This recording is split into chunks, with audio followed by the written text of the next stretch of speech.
Well, good morning, everybody. I'm R.T. Rybeck, and I want to call to order the May 20th meeting of Destination Medical Center. It's good to have you all here. I think we've gotten fairly accustomed to doing these virtual meetings, but a couple of the ground rules.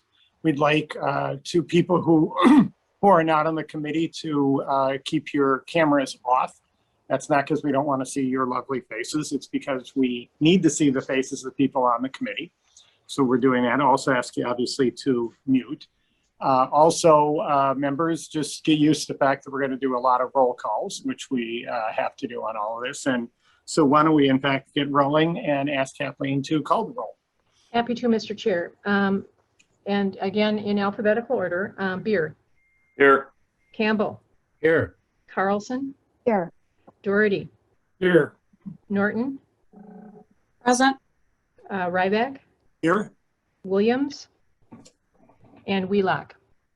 I always want to go before Paul because alphabetically Wheelock precedes Williams, but I'm here too. You know what, Pam? You're exactly right, and I will fix that. No worries. Mr. Chair, there are 7 members present. Thank you. And the dissension is noted, and it's going to be a really hot meeting, I can tell. Okay, so the next issue is we want to approve the agenda for what is the date of our previous meeting again? I'm sorry, want to approve the agenda just for this meeting. My mistake. So moved. Second. All right, I have Beer and Wheelock. Then to the vote, Beer. Aye. Campbell. Aye. Carlson. Aye. Doherty. Aye. Norton. Aye. Ryback. Aye. Wheelock. Aye. And Williams. I see Paul is just clicked Aye. on. Aye. All There we right. go. Good to Thank see you, you. Paul. All right, Right, Mr. so- Chair, there are 8 yeas and 0 nays. Good. Now we're going to approve the minutes for the March 23rd meeting. Is there a motion to approve? So So moved. Second. All right, I have Campbell and Beer. All right, Beer. Aye. Campbell. Aye.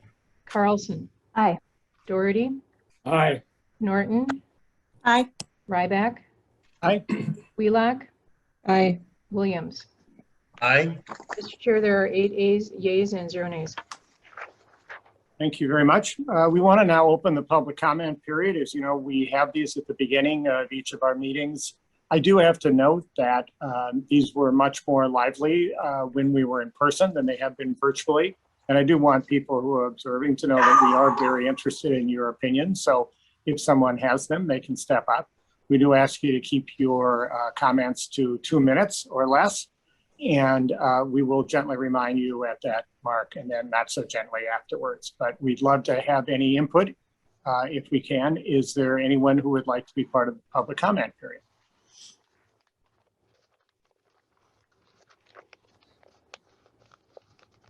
Going once? Going twice? Okay. All right, well then let's close the public comment period and move into the meeting. So let's move to the president's report. A couple things that we want to note. One is that Jeff Bolton is stepping down, not from Mayo, where he obviously will continue to work, but from his role leading the EDA and being absolutely central to this initiative. Jeff's assured me he's going to stay very involved, but Dr. Clark Otley is going to step in. He is no stranger to this group. Dr. Otley, of course, has been the vice chair of the EDA and has been involved in many of these core issues.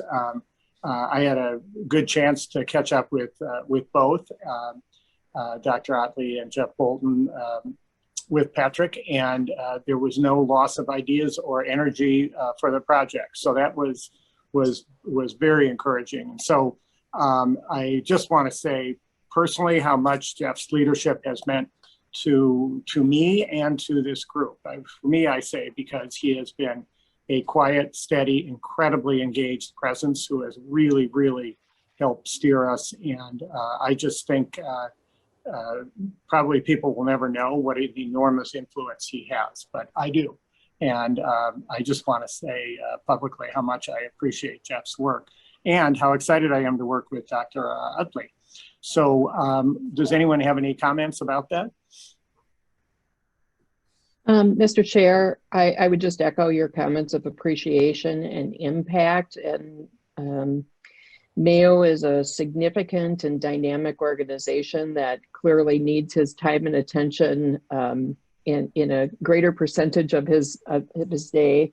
But it was a pleasure to serve even so briefly on the EDA board, and I look forward to continuing with Dr. Otley's leadership. Good. Any other comments?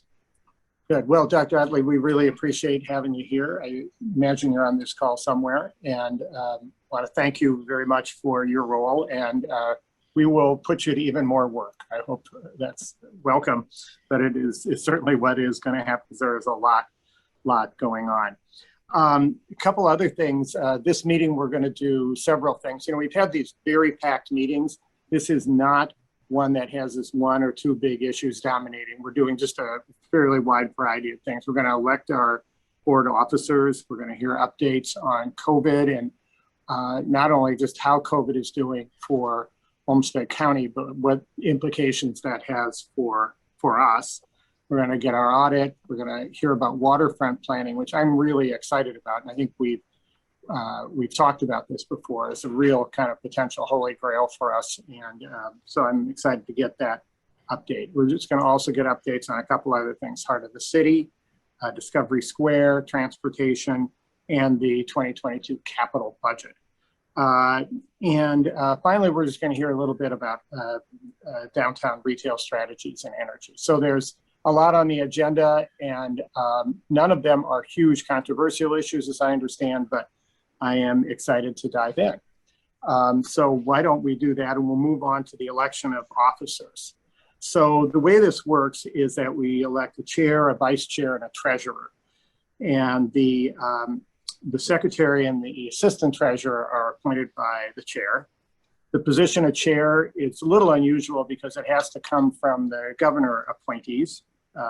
And so that's, I think, generally what we have. So why don't I open the floor for any members to nominate people for those positions? Member Wheelock.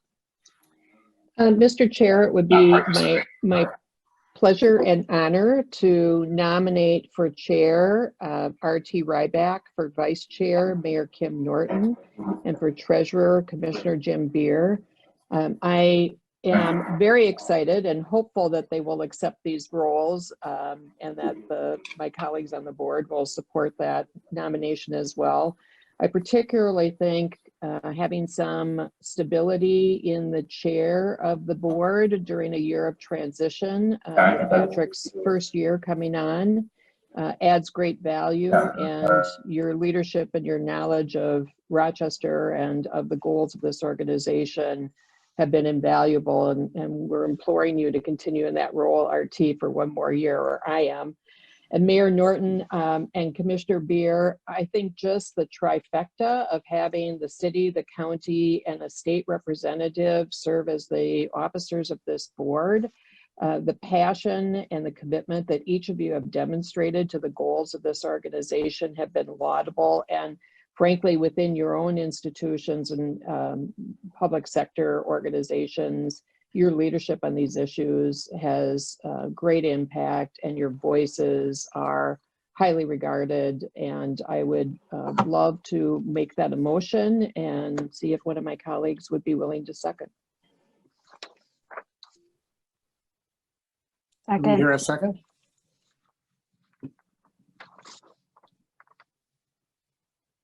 Council President Carlson seconded. Yep. Very good. We have a motion and a second. Are there any other nominations?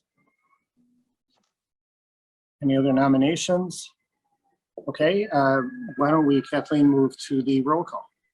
Mr. Chair, to close the nominations then and move to the roll call, I've got a motion by Wheelock and a second by Carlson. Beer. Aye. Campbell. Aye. Carlson. Aye. Doherty. Aye. Norton. Aye. Ryback. Aye. Wheelock. Aye. Williams. Aye. Mr. Chair, there are 8 yeas and 0 nays. Very good. Well, thank you very much. And Member Wheelock, thank you for connecting the word stability to me. It has rarely been connected and it's appreciated, so thank you.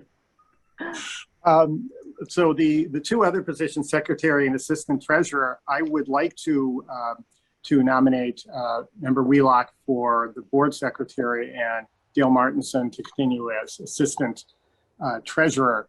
Paul Williams has been serving as Secretary, and I think, as I understand, has a fair amount on his plate and wants to stay very, very active on the board. But he and Member Wheelock, I think, are extraordinarily strong in these positions, and I would hope that Member Wheelock could step into that position. Do we have any response from Member Wheelock on her willingness to accept that august position? All for the greater good. So I with a little tutoring from Paul, I'm happy to serve in that role. Thank you. Well, that is very good. So thank you very much. And we will then move on. So as you know, in each meeting, we bring metrics forward. Again, just to repeat how we're doing this, instead of bringing all metrics forward, where we would have to have what would be a pretty superficial look at them, we take a deep dive each time into some of the metrics that we get in print, but now we want to have an opportunity to discuss. So Patrick, can I turn that over to you? Thank you, Mr. Chair and members of the DMCC board, members of the public. Thank you for this opportunity. And we wanted to provide you in this particular presentation about metrics to talk about the progress that's being made here in Olmsted County with respect to COVID vaccination.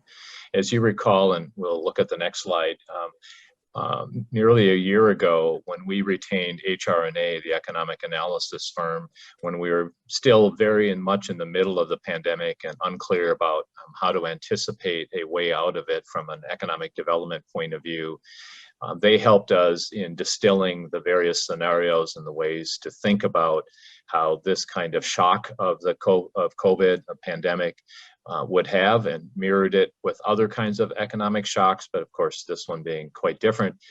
In their analysis, they helped us in anticipating, and again, remember this was midsummer last year and a very different time. They helped us imagine various scenarios where recovery could occur, all organized around public health milestones. So next slide. And so just again, restating, they said to us that the economic recovery is very much going to be based on COVID vaccines.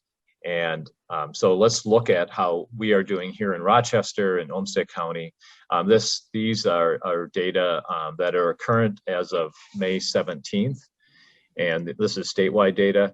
And you can see that statewide, more than 61, nearly 62% of the population has received at least one dose. And now we're past the 50% mark of people having completed a full vaccine series, whether it's 2 doses or the single dose of J&J. Looking specifically at Olmsted County, you can see that we are outpacing the state as a whole, with nearly 75% of our population having received the vaccine, and nearly 70% having completed the vaccination series. And I may just pause on that to reflect on that when you think about how far we have come as a state and as a community, and acknowledgement to the leadership from Olmsted County Public Health and Mayo Clinic and the community at large. So I'll just pause there for a moment for any reflections or comments. And, Commissioner Beer and Mayor Norton, you've certainly led this campaign here.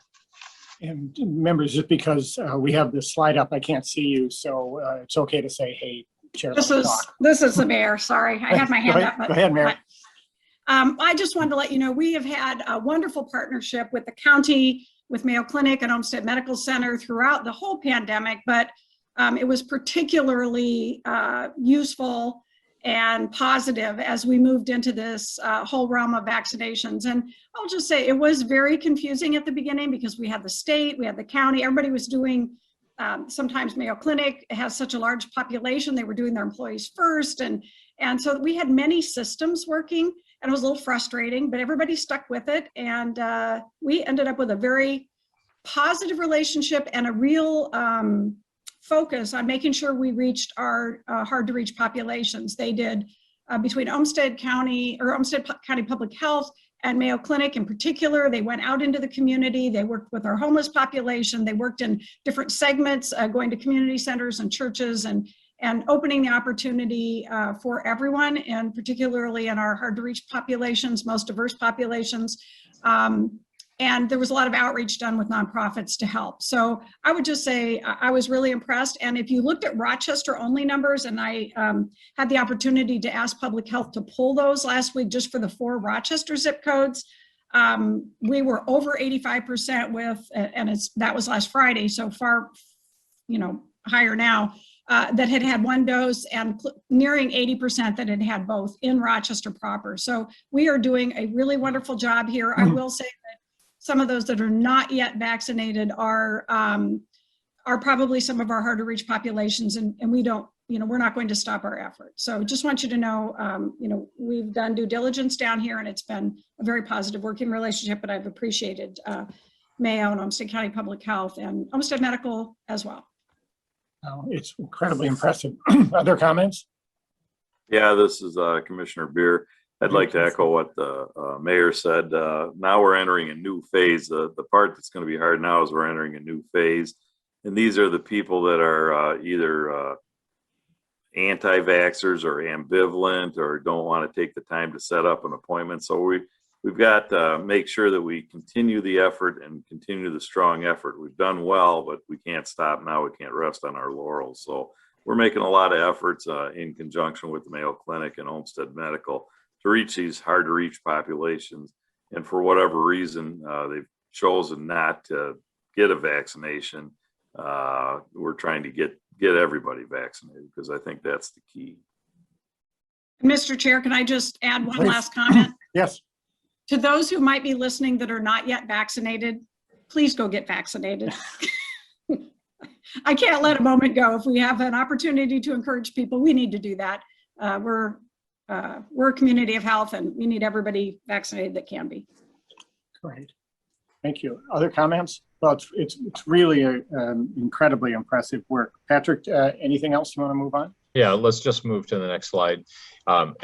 Only to say that in our analysis, we had understood that there would be different scenarios regarding vaccination and pace at which that would occur, and HRNA helped us think through that. Next slide. Drawing on the deed commissioner's comments, vaccines equal confidence, confidence equals economic growth. And so the kind of metrics that we're monitoring are hotel occupancy, office occupancy, sales tax receipts, visitorship. And I want to acknowledge city's leadership, Aaron Parrish in particular from the city, who has led a group called Rochester Ready, which has been a team of organizations, including DMC, the Rochester Downtown Alliance, Rochester Economic Development, Experience Rochester, Diversity Council, Olmsted County, that has really met to both understand the vaccination rates, but how we can advance our economy as we're coming out of this. So next slide. And so just by comparison, just hotel occupancy as one metric, pre-pandemic at this year, last year in 2019 we were at 70% occupancy. A year ago just 16%, and now have a steady growth back and we're at 45%. Still a lot of work to do and recovery to be had, but at least you can see the progress from the worst of it. And then finally, the next slide. There are many strategies underway. A few examples include downtown events that are returning, interim activation of retail, and you'll hear more about that. Testing of hybrid style conferences. This is an example where innovation that's coming out of this perhaps is how convention centers like Mayo Civic Center can play a new role in the community. And under Joe Ward's leadership, the Mayo Civic Center has really played a significant role during the worst of the pandemic, but also rethinking how conferences can be held and creating an environment where people feel safe. And then commercial office space repurposing as we are coming to better understand where things are going to level off with respect to downtown workforce, starting to work towards rethinking different kinds of uses of commercial office space. So I'll leave it at that, Mr. Chair, unless there's other questions, but I think this is how we wanted to show the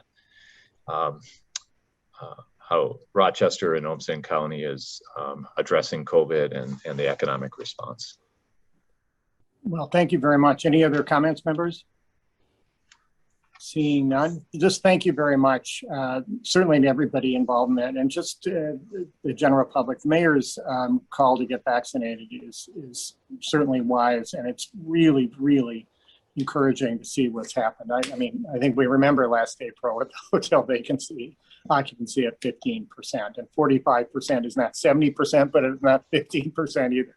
So it's really, really encouraging to see what happens. And I guess if our initiative is a destination medical center, one of the reasons this can be a destination is that it's focused on health and it's a healthy place to be. So thank you all very, very much for that.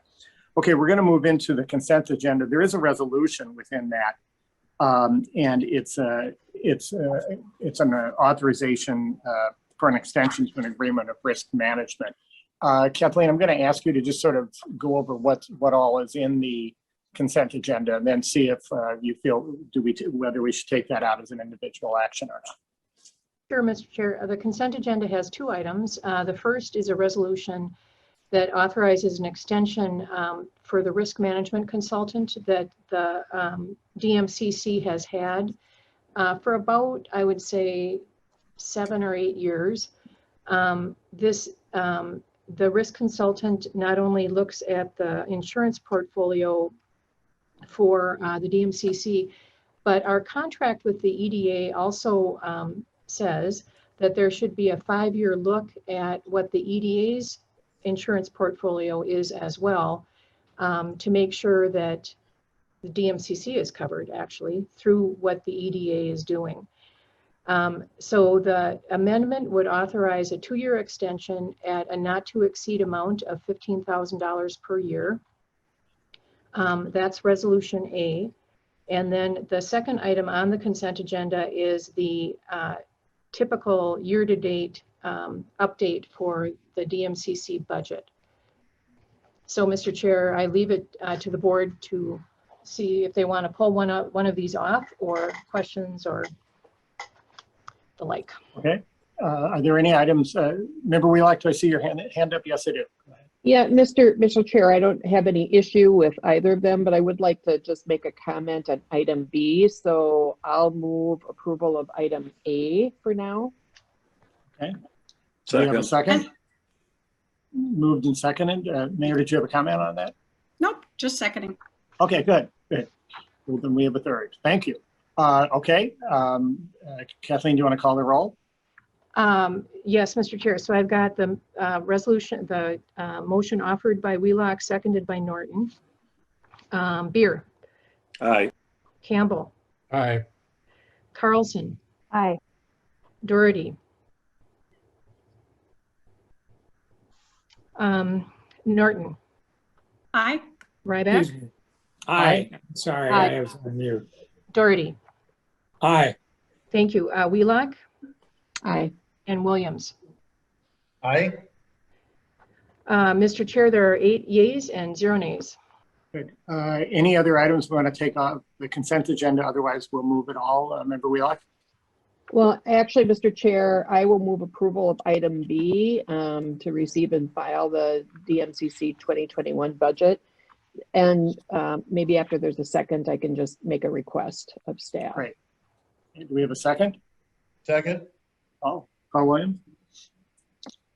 So, Mr. Chair, maybe it's my many years in public sector and private sector actually budgeting, but I have a request of maybe DMCC staff and city staff. I know the state funds flow through the city, and the city has its own accounting system and reporting system, but it's really a challenge for me to reconcile kind of how we think about allocating funds across projects and across time with the summary report that's on particularly page 12 and what the coding means. So I'm just wondering if I could ask maybe DMCC staff to reach out to the city and see if there's a way that we can generate something that is more digestible to at least the members on the board and maybe even the general public to better reconcile where we are with the projects that we believe we've approved and are moving forward. So no contention, just a request about formatting, and that's it. Really good point, and a move toward transparency. That makes sense. Patrick, you got that, Tim, right? No, Oh, it's actually a request for the city, isn't it? Yep, the mayor has her hand up too. I'm sorry, go ahead, Mayor. Yeah, I agree with what Pam is asking for. And as I'm looking through this, it would be really helpful for me moving ahead as we discuss things like Discovery Walk and rapid transit to know on an ongoing basis in an easy to explain way how much has been spent in each of those sections. When I used to get when Commissioner Beer was gone and I was doing the finances a lot, he's lucky enough to get a vacation every now and then. I got to sneak a peek at the financials, and it helped me understand where money was being spent a little bit more. And I feel like if somebody, and maybe today, I'm not sure where we're headed on one of the projects, but there are some that are going to be delayed. And I like to know how much we've put into something to help me determine whether I'm comfortable pausing it and or to explain to the public that we've already invested X amount of dollars in something. And when a small group comes forward and says, I want to stop, I'm able to say, well, we've already invested $1 million in this. Really? Do you want us to just throw that money away? But I'm not seeing that here in it.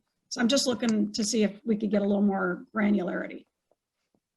Mr. Chair, Dale Martinson prepares this report, and I don't know if he's on this call or not, but he works hard at preparing this, and I'm sure there's Dale, and I'm sure that he can come up with a schedule that meets the requirements of what's being asked. And I see Dale has just turned himself on.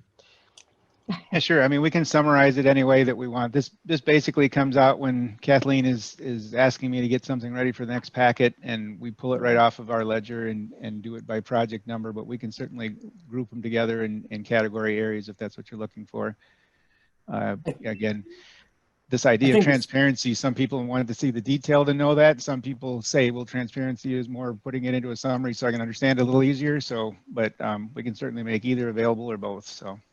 As I hear the request, and I think it's consistent with how we have struggled with this from the beginning, is, and correct me, members, if I'm not characterizing this right, but it's our ability to say this versus that.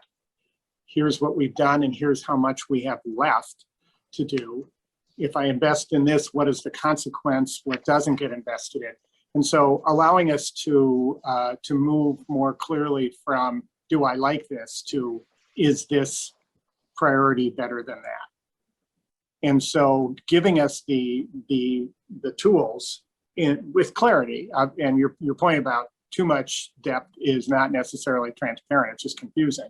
But I mean, to be able to tell us which lever we're pushing that allows us or means we can't push another one. Do you generally get the point? Am I characterizing that right, members? Well, I think, Mr. Chair, Pam and Jim Beer both. Apparently just not. As an example, no, it's very true. I think ultimately that's what we're yearning to have to be able to do. I think just even simply said, if I look at page 12, you've got probably your public works project codes on the left-hand column, and I'm just not sure what even 8612C, I'm assuming it's the West Zumbro River something. So I'm not even really sure what the project is. That for me would be a good starting point and how it relates to something that we've approved. So I think it's, at least as a starting point, just a better crosswalk between how we budget and talk about projects with how they're recorded in the city, probably public works budget. So maybe we, if there's a further conversation that I could be helpful with, or looking at a draft, or even trying to write something that would better articulate what I'm looking for, I'd be happy to do it. But I trust the content here, and so it's not that. I think it's just about the format and making it more usable for us. Commissioner Beer? Yeah, the only comment I want to make is that we be cautious on this. I am not against transparency, obviously, but as we prepare more and more reports, Jim's not preparing his reports. Staff is preparing the reports like Dale. And I want to just make sure that we don't overwhelm our staff looking at the trees and forget about the forest, if you know what I mean. I am not against transparency, and I understand there these codes. I mean, it's like reading a medical report. You know, you look at the code and you don't know what the heck you're looking at. But at the same time, I'm very sensitive to the staff's time. I think Dale has enough work to do at this point. I'm not sure, Dale. You want to chime in on that? But so we need to just tread cautiously, because I don't want to make them feel like, you know, geez, we're just piling reports on reports. Does that make sense? Again, I mean, the cryptic codes in there are just because we're limited by space, and our engineering department needs to know exactly where this project begins and ends, and they have a whole nother cross-footing code that goes to the state of Minnesota. I mean, this gets a lot more complicated underneath, but generally speaking, all those things you can't read, they're all infrastructure projects, the underground stuff that our engineering department is trying to figure out where it begins and ends and make sure it stays within the DMCC district and everything. But I definitely can either summarize all the sewer infrastructure projects, water infrastructure, and, you know, put them into a summary mode instead. And again, some of the other names that are written out there are probably more to your understanding, like the Chateau Theater and some of those things that we can fit into that space. But the other ones are pretty long, full descriptions, and so we pull them by an actual coded number so that we have make sure we grab the right one every time. So anyway. Yeah, we want to make sure that we don't want to get too much into these codes. So we want to make sure the water's going uphill and the sewage is going downhill. Right. Gravity matters in sewage especially. So yes. Paul, do I see your hand up? Yeah. So I just think it might be a middle ground here. I'm less worried about the codes and more about the categorization of the projects. And I think it might be something as simple as current year projects, you know, future year projects delayed, and seeing the different categories tells me a little bit more about what I need to be focusing on and or where we do have delays. So again, I think to Pam's point, we can follow up on that offline and comment on a different format. Again, I'm assuming, Dale, that this simply would be just a different way of running the list, right, and categorizing the list, and not a heavy lift in terms of additional work. Maybe. Well, and Mr. Chair, I think we all have a goal about transparency and making sure the data that's provided is useful for us as well as others who receive this without generating an undue amount of work. But it is a substantial amount of state money that's being invested in this effort. And, you know, I think making sure it's really useful and understandable might require a little bit more staff work, maybe not from Dale, but maybe it's about the DMCC staff, about being able to help us understand how it aligns with what we think we've approved and what investment occurs where. So I'm ready to call the question, Mr. Chair. Mr. Chair. And a discussion. Go ahead, Patrick. I was just going to say that I think we've heard the message, and we're happy to work to address the only reason I was letting this run for a couple minutes is it's not in a vacuum. It's part of a consistent effort I think we've all been trying to do to be able to help the public understand the priorities that we're wrestling through. So real good, feed in ideas, friend ideas, bias and such. But I think we have a great plan. So the motion's been made. Do we have a second? Has the motion been made? The motion has been made and seconded by Wheelock and Williams. Good. Would you like me to call the roll? Absolutely. Yep. Beer. Aye. Campbell. Aye. Carlson. Aye. Doherty. Aye. Norton. Aye. Ryback. Aye. Wheelock. Aye. Williams. Aye. Mr. Chair, there are 8 yeas and 0 nays. Very good. Let's move on to the audit. Mr. Popenhagen. Greg Popenhagen, of course, has been with us as our independent auditor for several years. Are you with us? I am with you. Very good. Thank you.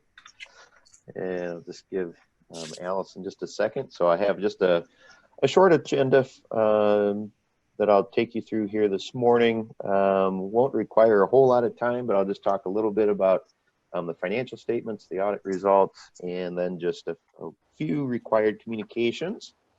So Allison, if we would move to the next slide, please. The financial statements are prepared in accordance with governmental accounting standards. So that's has been consistent since the start of DMCC. The DMCC financial statements do get included into the city of Rochester's much larger financial report, but DMCC is included there. DMC EDA is not included in DMCC's financial statements, given that EDA has their own board and their own management team. The activity that flows through to DMC EDA, of course, so is meaning the financial resources. Next slide, please, Allison. So at the end of the year, just looking at the kind of the balance sheet, what does DMCC report for total assets and total liabilities?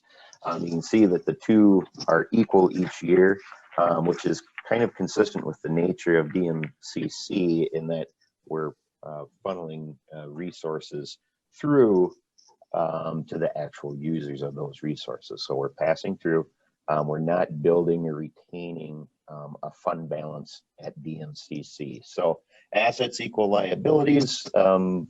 The bars here go up and down year to year, really just depending upon kind of the timing of when reimbursement requests are received and when those are paid out in the form of cash.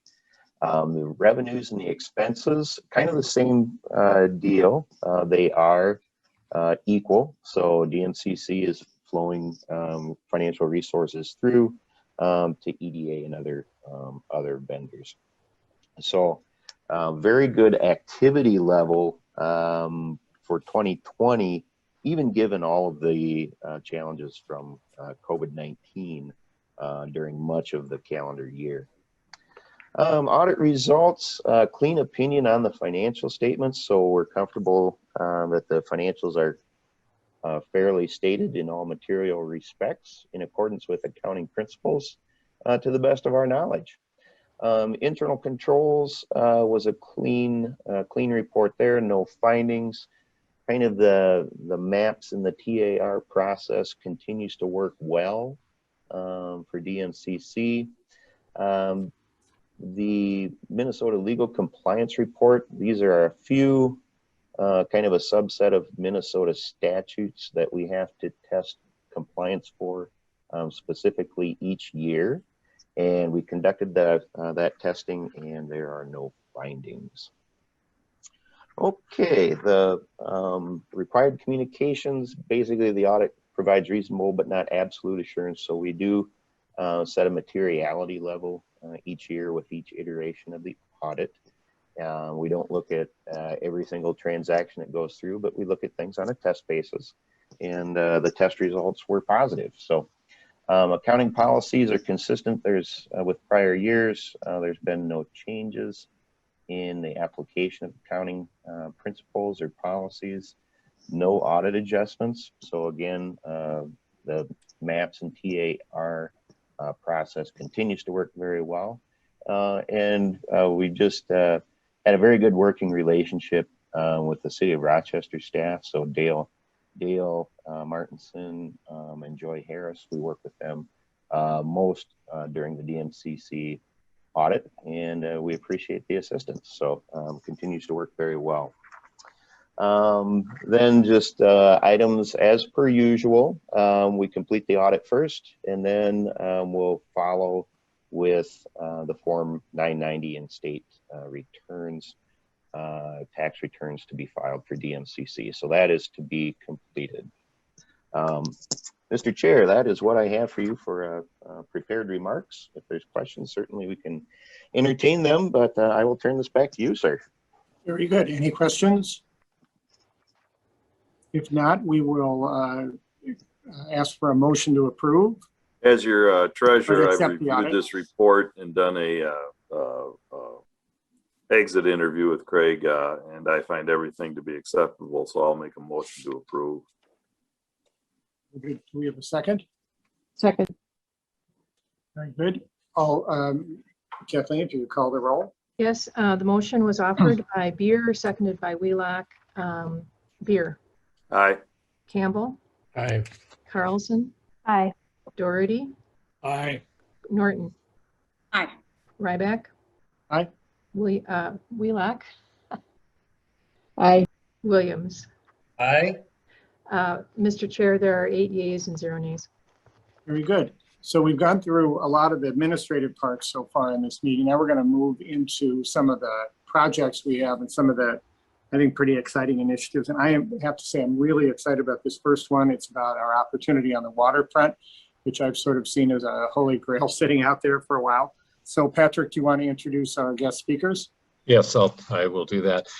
So members, last meeting, you saw a fairly detailed presentation of the planning work that's been going on the Downtown Waterfront Southeast Small Area Plan. This is a roughly 50-acre geography owned by a very few number of ownership groups that have been working together along with the city and DMC to imagine a future for that district, sort of post-industrial future for that district. And today, we're not going to go into the level of detail we did before, unless you would like us to, but really want to tell you the work that's advanced since our March meeting and invite you to accept and file the term that Kathleen is suggesting, accept and file this small area plan, as it will have impact on our future capital improvement and infrastructure investment planning. And so with that, I would like to invite my colleague from the city, Cindy Steinhauser, who is a deputy city administrator and has been leading this process for the city, and you met her in March. But Cindy, please take it away. Morning, thank you, Patrick, and thank you to the board. Excited to be here again today, as Patrick said, to discuss the waterfront plan. Before we get into the slides, I do want to just again send a thank you to the board, not only for the time on the agenda today, but also for being a financial investor in this plan and offering the time of the really talented staff at the DMC team who served on this effort both previously on the committee and anticipate continued working with us going forward. Also here with me today is Ryan Yetzer from our team, who really shepherded this process and is available to help answer questions at the end of our brief presentation. So Allison is going to advance the slides for me. As we indicated on the previous slide, the goal for today is to provide an update on the work that's done to date and to ask that this board formally accept and file the plan that's before you. And as you see on this slide here, it's really wanted to again reorient the board to the location of this plan. The yellow boundary area is the 60-acre campus that Patrick referred to, and where it sits in the DMC district, as well as its proximity to key buildings in the downtown area. Next slide, please. So again, here is a visualization of the campus as it exists today. And as you can see from the current site conditions, it's mostly concrete. There's really no way to touch and experience the river, which I think is a goal that we all had going on the onset of this process. There's barriers to bringing connectivity to the neighborhoods, to the riverfront, to downtown and adjacent amenities. So it is truly a site that is longing for really great redevelopment. Next slide, please. And so from the onset and at the adoption of the plan is really this vision that we've laid out, which is a mixed-use warehouse district. In the earlier presentation, I mentioned the work that's being done in the Ford site up in the cities, and we really see that this could be our own version of a Ford site, right? That it embraces economic and social and environmental health and a vibrant urban environment where local businesses thrive. Next slide, please. This slide is really to help then quantify the vision. It's really meant to convey how we want to take the current gaps of the site from its heavy concrete imagery, it's lack of impervious surface, it's lack of green space, and obviously lack of really important infrastructure that's necessary for true redevelopment. And how we're going to take that and how it's currently impacting the current economic value of the site and translate that into economic and environmental diversity of the vision and anticipated value at full build out. And, you know, conservatively, we're looking at full build out values of, you know, a couple $100 million. So no small contribution to the local Rochester economy. Next slide, please. Also wanted to take a moment to get specific about how this vision addresses a key priority for not only the city of Rochester, but for many, like including the DMC board, to address a range of housing in our community, much needed housing, including affordable housing as well as market rate housing, and then providing as part of that mixed use vision, the ability for commercial activity, particularly hospitality related commercial growth. Next slide, please. Very excited about the action that's been taken to date. Obviously, the plan was approved by the Planning and Zoning Commission. And then we are particularly proud that it was adopted unanimously by the City Council. And I think that really speaks to the spirit of collaboration that we've had from the very beginning of this project. We delivered a project that a lot of stakeholders had a voice in constructing. And as you can see from some of the comments taken from the City Council meeting where the plan was ultimately unanimously adopted, there's a lot of enthusiasm and energy around this plan. Talking about the gold standard, that's a powerful message to the market, making Rochester more walkable and livable. And truly, and I think we all felt that going in and still feel that, a once in a lifetime opportunity for us to create that riverfront warehouse district. And before I go on to the next slide, I just want to pause because obviously, President Carlson and Mayor Norton are key in carrying the leadership and vision of these kinds of plans, and they were at the council meeting, and if they wanted to comment related to the discussion that ultimately led to the unanimous adoption of the plan. So President Carlson or Mayor Norton, I don't know if you wanted to make any comments. Sure. Hi, everyone. Thank you, Cindy. You said many of the things I was going to pull out as part of the discussion, but I just want to emphasize that it is wonderful to see this very collaborative process across different partners in our community, but really leaning on community-informed design and setting this standard and expectation, I think, across our work and continuing to build on that approach that DMC is using in other areas of key priority projects, but really thinking about how this is such a great opportunity for economic vibrancy, expanding opportunities for housing, as Cindy said, but also affordable living, which we talk about all the time, of not only housing, but access to other key resources to promote a healthy, vibrant, thriving life for all our residents. So it's just a really promising opportunity.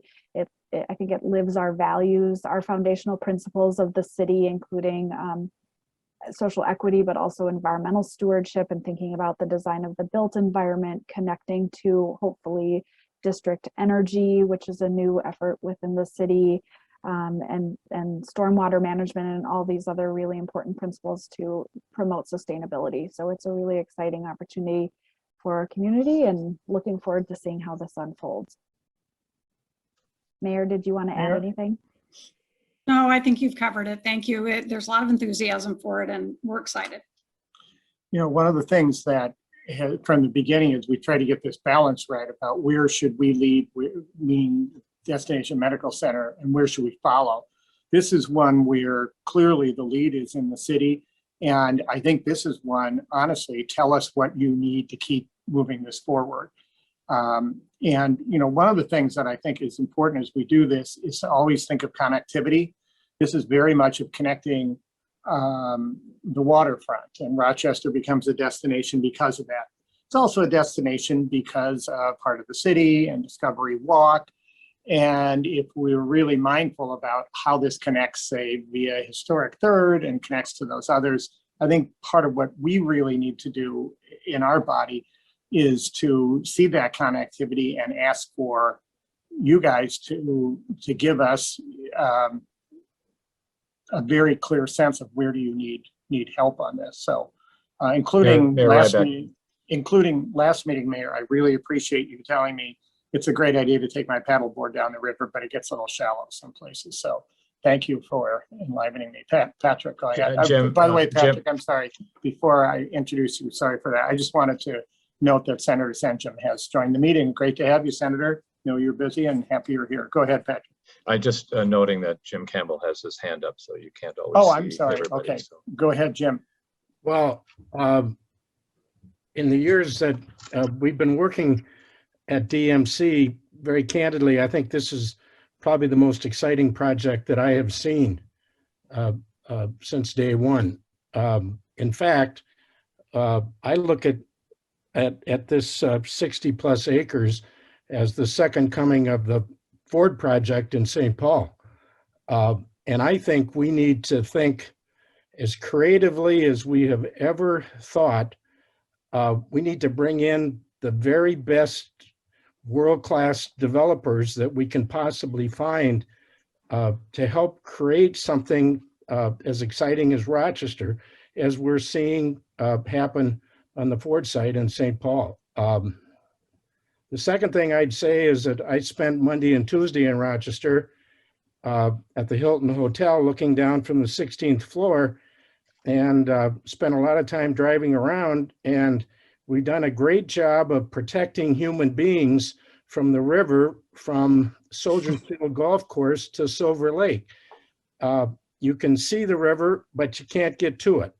And so I think the opportunity to open up the river as an asset rather than a liability to downtown Rochester is absolutely critical. And so I support, I just congratulate the city and everyone that's been involved in this. This has incredible potential for the long-term well-being of the city of Rochester. Any other comments? Yeah. Paul has his hand up. Yeah. Go ahead, Paul. Yeah, Mr. Chair, I couldn't agree more. And our organization actually is involved in the affordable housing development at the Ford site. And it is very similar. And the work that they're doing right now to create water space and to create waterfront through that site is really starting to take shape. And it's a wonderful opportunity to both do affordable housing, but as well as market rate housing. And it's just a wonderful site. And I agree, it's some of the most exciting stuff that I've seen since I've been involved. So bravo, and great community process as well. Glad to see a lot of community voices shaping this.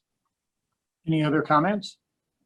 Brooke, Council President has her hand up. Go ahead, Council President. Yeah, Chair Ryback, I just wanted to appreciate your comments about what is needed from DMC, because this is going to be a collective effort to realize this project, and we don't want to see this as just a plan sitting on a shelf. We want to figure out what it takes to make this a reality over time. So thank you for that comment. We will absolutely be bringing it forward. Great, thank you. Just a final comment I'd like to make. Am I seeing any other comments? And okay, a final comment that I wanted to make is, we have looked at this idea about how do you create an experience for people within Rochester that is a place where you can come to the world's best hospital, to the world famous Mayo Clinic, et cetera, and can also do something you can't do in a city like, oh, I don't know, let's pick Cleveland, where you can connect directly to incredible green amenities. And usually we've been thinking, okay, how do we green up Discovery Walk or Heart of the City, and we're doing all of that.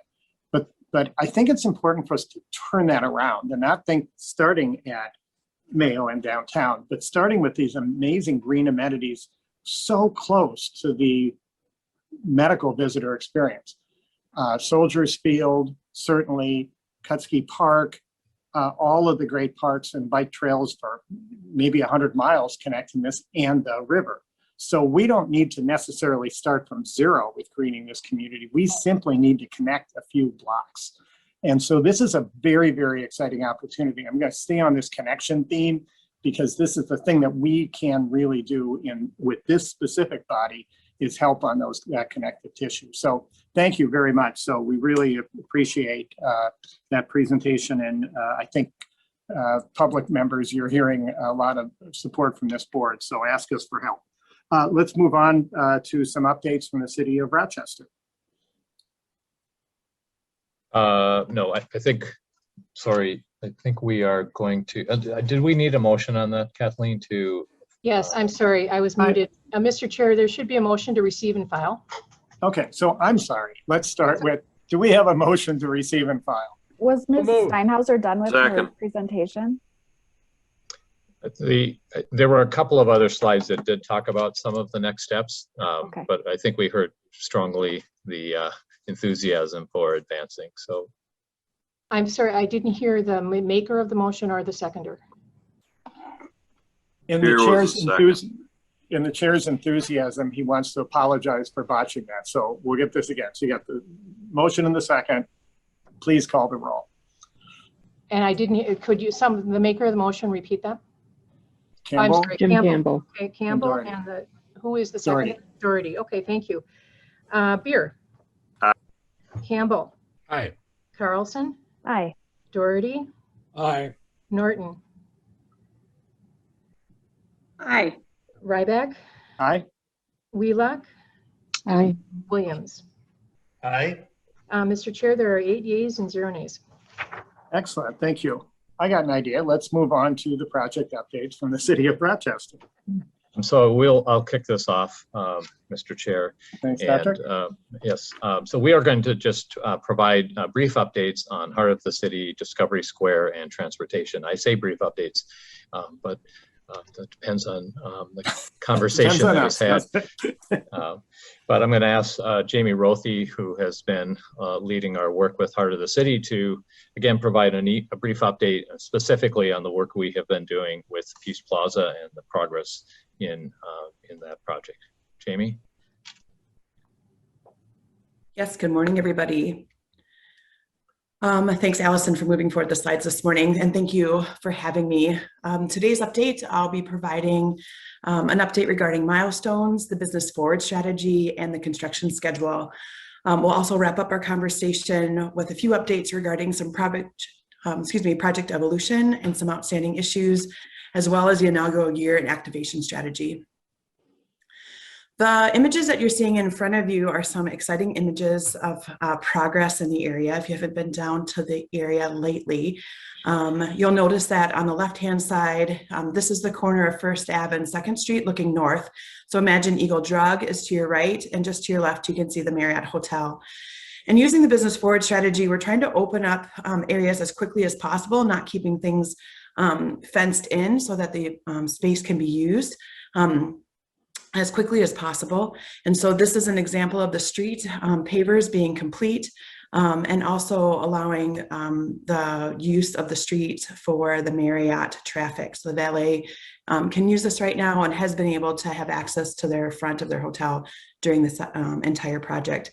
It's also very heavily used by pedestrians as well all throughout this area, which is exciting to see. On the right-hand side is First Avenue and Center Street looking south. So on your right, you would see Natalie's Restaurant, Victoria's, and on your left is the parking garage. This is our main entrance in and out with our construction equipment right now for this project. What you don't see is that our fencing is starting to be moved in this area to allow for the restaurants on the right-hand side to have as much access as possible to their cafe seating, which is really exciting. A little nugget with this too, I think the last time we were together, we showed some images where we worked this area really closely with Natalie to make sure that we had a limited amount of impact on her patio. So she was able to use it last spring. We quickly changed out the sidewalks during some shutdown time, so it had limited impact to their front doors, and then reopened it in time. So now there is really no impact to her patio this spring, which is exciting. A quick update with the business forward strategy. This has been a really important piece of the project and an exciting piece to work on.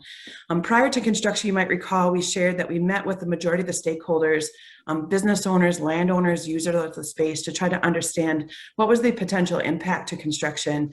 We also had interviewed a variety of different projects from across the country in Minnesota to understand what they did to mitigate the risks due to construction impact.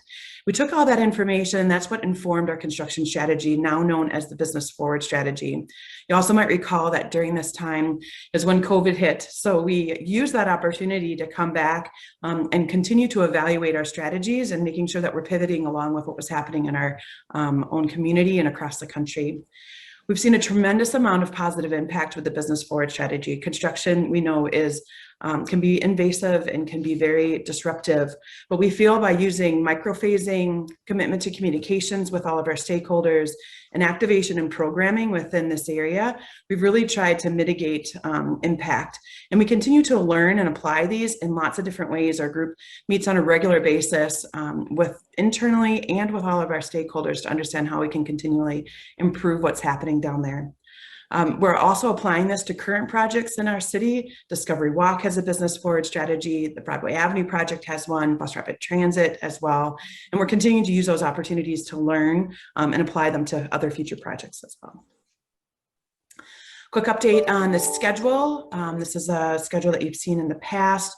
Our goal right now with the construction team is to have the First Avenue Street South and North open all the way through by mid-July. We are working closely with the Rochester Downtown Alliance and other organizations to make sure that the plaza is usable for a very exciting milestone for our community is Thursdays downtown, and that will be open for them to use.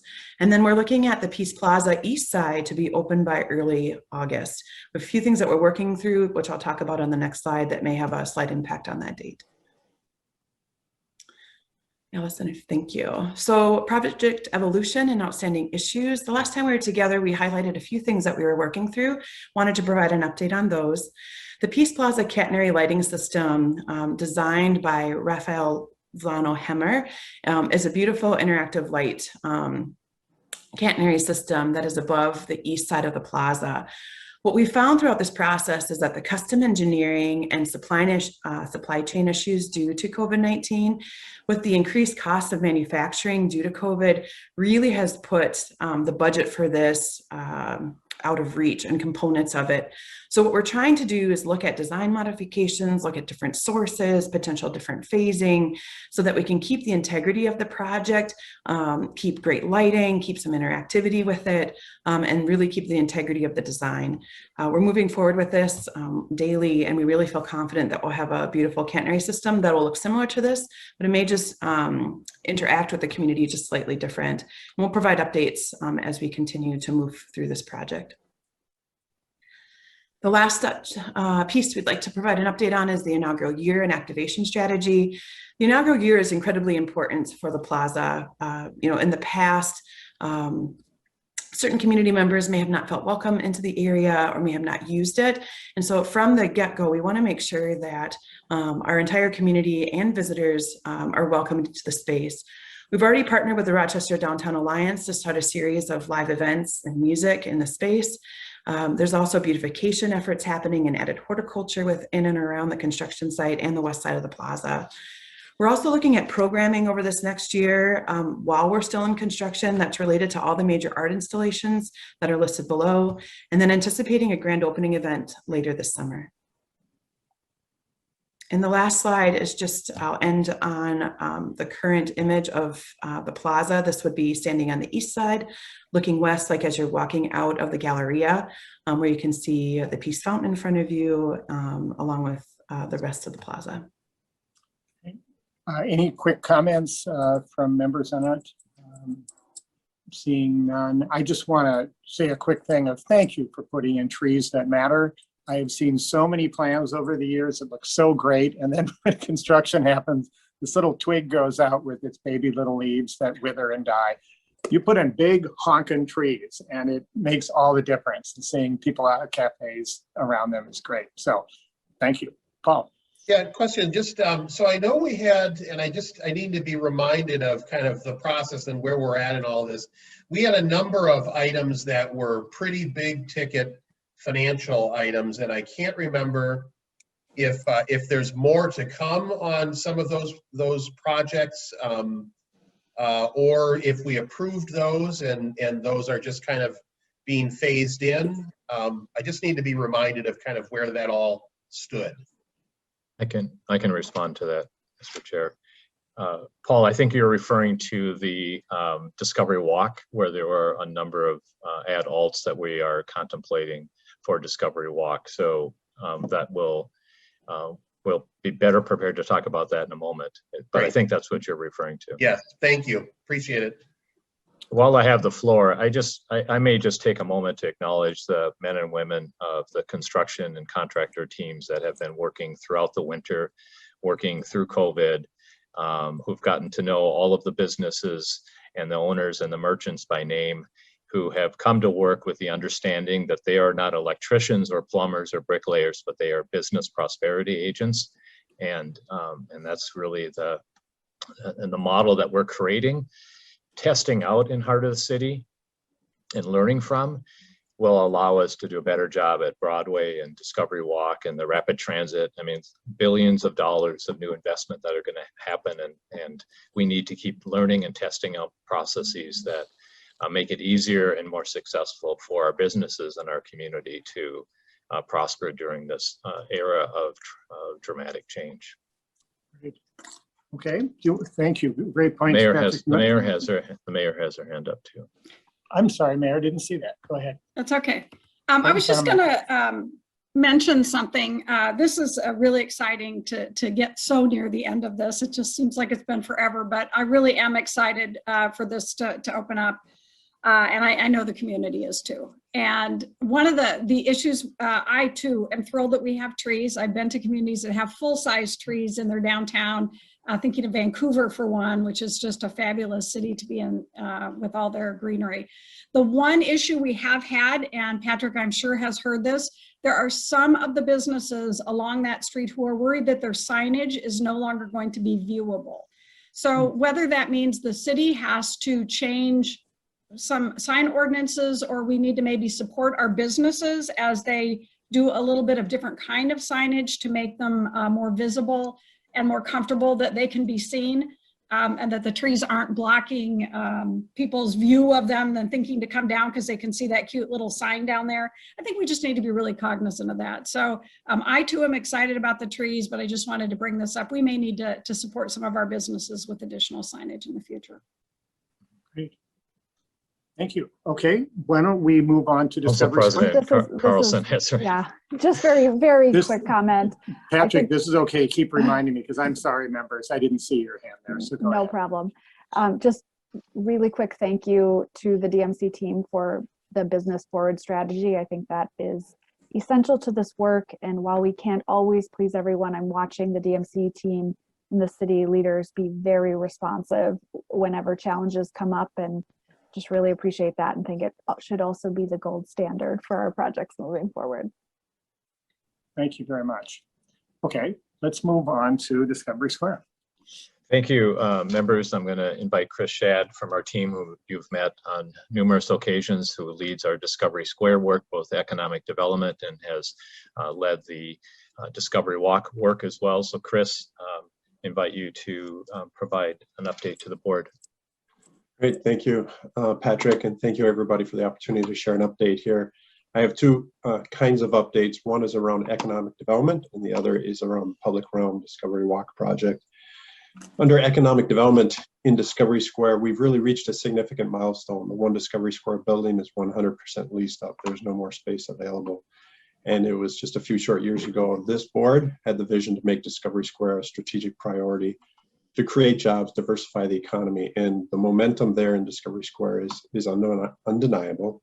The last two companies to take space, Cytotherics, it's a startup company that's licensing technology for Mayo Clinic, on one end of the size of a business, sort of taking root in Rochester, and on the other end of the spectrum, Thermo Fisher, who took the last space, it's a $33 billion multinational company. And so they really are at both ends of the spectrum in terms of the kinds of businesses that have been attracted to Discovery Square, and we're pleased that they are there. To Discovery Square, construction is ahead of schedule. We're having discussions with multiple potential partners, and the picture on the right shows the founder of a technology company from the East Coast who reached out to us. This is a sign of that momentum and the flywheel turning, is he reached out to us via the DMC website and had been keeping track of what is going on in Rochester. He's actually a Rochester, Minnesota native, and he envisions being in One Discovery Square someday. So he took the liberty of photoshopping his name into the signage outside of One Discovery Square. Some other activities that are taking place in the district, the Kellen building construction was announced by Mayo Clinic. This is not a DMC project, this is a Mayo Clinic project. funded through Mayo Clinic benefactors. And we're excited to see the addition of that, that building in the district and all of the amazing research that will be taking place there. University of Minnesota Rochester students are going to be, some of them at least, will be housing at residence at Discovery Square, which is across the street from the 1 and 2 Discovery Square buildings. That also is an exciting development. It just adds to that vibrancy of the ecosystem. And then finally, we're having many discussions with various people within the community to expand the Discovery Square ecosystem by reutilizing vacant downtown space. We really see an opportunity to do that. Potential co-location or drop-in space for various economic development collaborators and partners. Part of what Patrick was alluding to earlier in terms of reutilizing space post-COVID, there may be an opportunity to do that there. So that's the update on economic development in the Discovery Square ecosystem. And then before an you update advance, on, Chris, before you advance, I think it would be helpful just to pause for a moment. Should there be any questions by the board? Questions? Mr. Chair, not a question, but just a Member Wheeler. comment.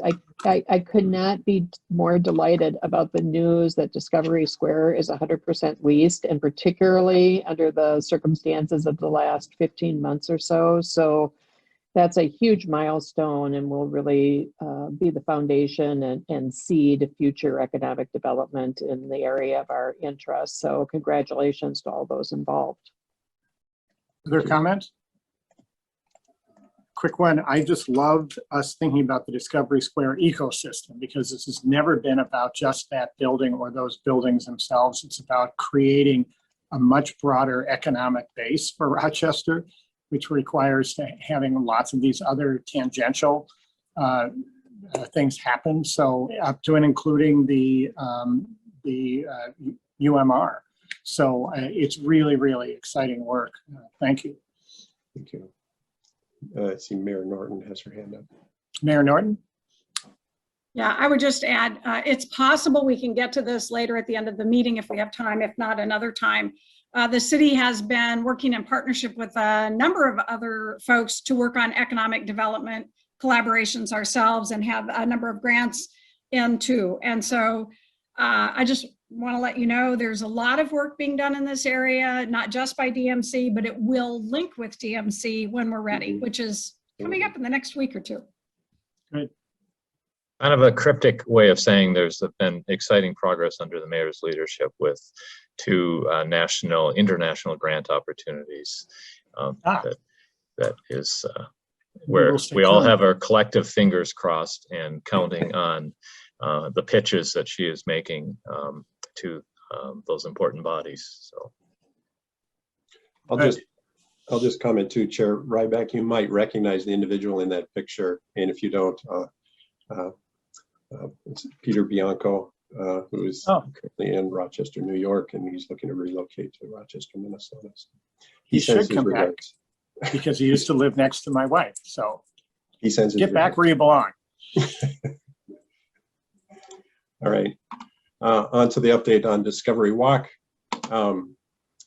Just to remind the board that Discovery Walk is an investment in a transformative experience along 2nd Avenue, multiple blocks, transforming what has been a place to go through as a place to go to on the 500, 400, and 300 block, and even the 200 block of 2nd Avenue running through the heart of Discovery Square.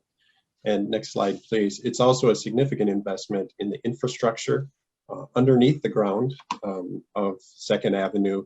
In fact, the bulk of the investment is going to be underground rather than above ground. Next slide, please. And as we've heard on other projects, we're needing to navigate the complexity of this particular project in the context of the current construction environment. We're improving the sequencing of the project. We have approval from City Council and from this board to go to bid. And we plan to go to bid in September, which is a change from going to bid this summer, so that we would be able to get approvals, hopefully secure approvals by the end of this year, in November of this year, and mobilize construction early spring of 22 rather than summer, fall of this year. Still completing the project in 2023 and completing it over 2 construction seasons rather than 3 construction seasons. So compressing the timeline, even with a slightly later start. Next slide, please. The rationale behind this improved sequencing, there's a lot of conversations within the project team and with the city leadership and in the construction industry itself. We're in a very unpredictable bidding environment. The city is finding major projects are having a much smaller number of bids coming back on projects, which increases the risk of having too high bids on projects. Commodity pricing, as we're probably all aware, is very fluid and not in a good way. We see an opportunity to complete Heart of the City, reprieve for downtown traffic, and really celebrate and showcase Heart of the City as the vision for Discovery Walk. And as I've already mentioned, the potential to condense this down from a 3-year project into a 2-year project, which reduces the disruption on the streetscape and yet still completes the project in the same year in which we planned to complete it. That's the essence of my update here. I'm happy to take questions. Well, Allison, would you go back to that? I'm sorry, it's probably better to let board members see each other. Yep. Any comments or questions? Mayor Norton. Yeah, I hate to throw water on this, but I've done it in every meeting I've been in, so they won't be surprised. I'm really concerned about the delay, and I understand the concern for the bidding environment, but this was really dicey to get through the city council. We did get it through. There is a group of downtown folks who are pushing very hard to not do this. Just a few of them, but they're quite vocal. And I didn't want anything to slow us down and potentially have folks working to derail all the work and the time and the money we've invested in some of these areas that we've been working on. So I just want to throw that out there as a concern I have. Not that if they're going to do, the pause, they're going to do the pause. I had asked that maybe they could try to do a phase now and move something ahead rather than give it all up. It doesn't look like they're moving in that direction. And if that's the case, I just want everybody to have the heads up that it will maybe take a little more fortitude should that group decide to keep pressing the issue, and some real communication that might need to be done with some city council members should, that be brought up or brought into question. This is one of those projects because it overlaps the old city council and the new city council. You have different interests, different focuses, and different constituencies that people listen to. And I just think this one, after all the work over the last couple of years, just had a little discomfort for some of the members. And I just don't want to see anything derail this. So I'm just raising that caution and hope we'll continue on and everything will be fine. But sure. Council President and then Member Williams. Well, I believe Mr. Williams had his hand up first, but I will just be quick and say that I'm not as concerned about being totally derailed, but I do think it will require ongoing engagement with the community and with council members, and just being thoughtful about that. There is some concern amongst different players within our community, and that we just need to be thoughtful about that and continue this business forward approach. And I had one other thing to say, but I'm forgetting it. So go ahead, Mr. Williams. I can come back to you if you put your hand back up if you remember that. So go ahead, Member Williams. Well, and my earlier question, thank you for getting me connected here. The catenary lighting system and the delays and the cost increases there is what triggered me to think about the additional potential projects here. And I hope this can stay on track because I really think this really is the heart of placemaking. And I think we should anticipate. I don't think the bidding environment, the construction cost increases and the materials increases, I'm speaking here with my construction hat on, I think those pressures are going to continue for some time. And so I would anticipate we're going to be paying more for whatever it is we're doing. And those cost pressures, I think, are going to be a reality for us really for the next probably couple of years even before we see that ease up. So it's just a statement of the obvious, but worth staying on top of. Sure. Member Williams, and I'll come back, Council President, if you have a thought. Member Wheelock is what I meant to say. Mr. Chair, Member Williams made the comment that I was going to make about not seeing any real diminishment about the price pressure. You might have a greater number of responders a year from now, or later from now. There might be more availability, and many of them already are chock full of work for an extended period of time.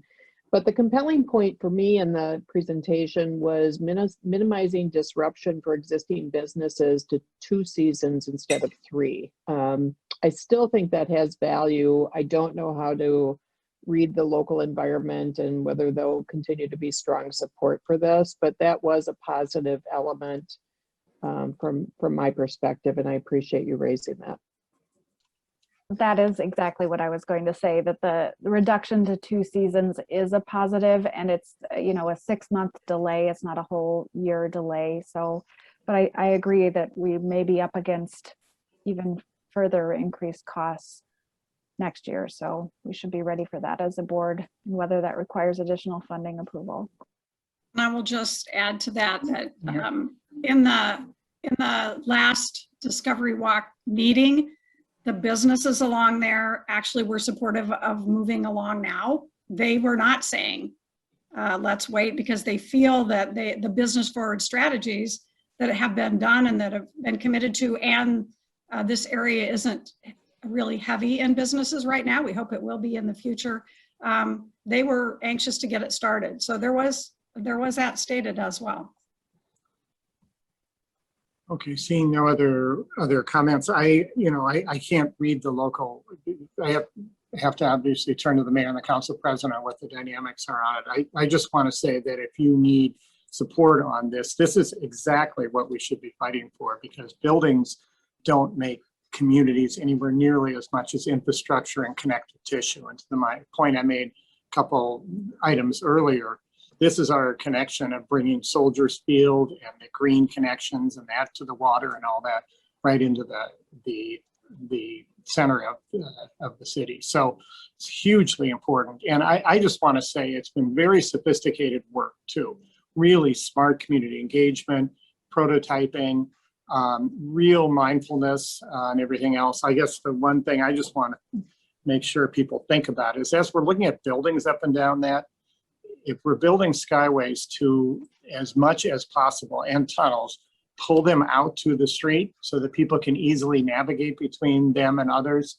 We face this all the time in Minneapolis, where burying a skyway or a tunnel mid-block winds up disconnecting from the street. You can't get a pedestrian experience. So in any case, thank you for the good work on it. I think we've heard this Council President, go ahead. Yes, no, I appreciate all those comments, and really the connectivity is so key. And I am a little worried about whether this will push out some of our other priorities. And I know we're talking about 2022 priorities, but even thinking about other downtown sidewalks that really need to be repaired and brought up to compliance as a continued high priority, and not delaying that further because we're investing in this at a later time. I just think there's some important considerations as how it will potentially affect our other work in 2022. Great. Okay, well, thank you very much. Good discussion. Let's move on to the transportation update. Thank you, Mr. Chair. Let me just make one final comment on the last discussion, which is to say, I think we've heard this group very clearly, and we will try to accommodate and position this rescheduling in a way that does in fact not delay the ultimate completion, and connects it to, as Council President is talking about, a larger discussion we're having about walkability in the downtown. And so I do think these become one conversation, and I think we can make that happen. So I appreciate the level of discussion about this. Didn't allow for it when I built the agenda, however, so we are excited to move to the mobility discussion. And my colleague Catherine Mullenberg will lead this discussion. Allison, why don't you move to the next slide? What we're going to do is just quickly remind you of the key rapid transit decisions that have been made to date, and preview some of the upcoming decisions and next steps, so that to the extent that you wish to weigh in on these, and I suspect you will, that we have the benefit of your insights as we're moving on those future decisions. So with that, Catherine, please. Great, thank you. So just a quick recap of the major bus rapid transit decisions this board has made to date. We have the location of the corridor along 2nd Street, the location of all of the stations, the experience goals. You have articulated those previously to us, and I'm sure we'll be talking more about that today. And we've submitted our FTA application. We continue to await the official news that our rating is as we expect it to be. The news is not out yet. The first year of a new administration is often comes a little later in the year. And you can see across the bottom the sort of key characteristics of the Rochester Rapid Transit. Next slide. So now I'm going to preview the kind of next major decisions that will come before this board. And this is, you know, as early as the September meeting all the way until about 2 years from now. These milestones will be coming before you.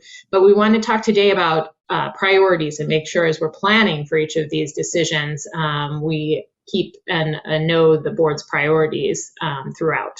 So next slide. So the operating agreement, this is a key piece. This is a performance-based contract that is currently in negotiations between the city and Mayo, and is really based around that experience, that maximum wait time that somebody would have along the corridor to get to point A to point B, the hours of operations, and then the cost sharing agreement. And so this is actually in progress. As part of our FTA process, we'll have to have that codified prior to receiving funding. So this is already in the works. So I would expect this will probably come before the board by the end of the year. Next. Vehicle selection. So you see our great co-designer team there on the right. And this has, you know, a real experience focus to our approach. We're using an equity lens. We are targeting electric vehicles.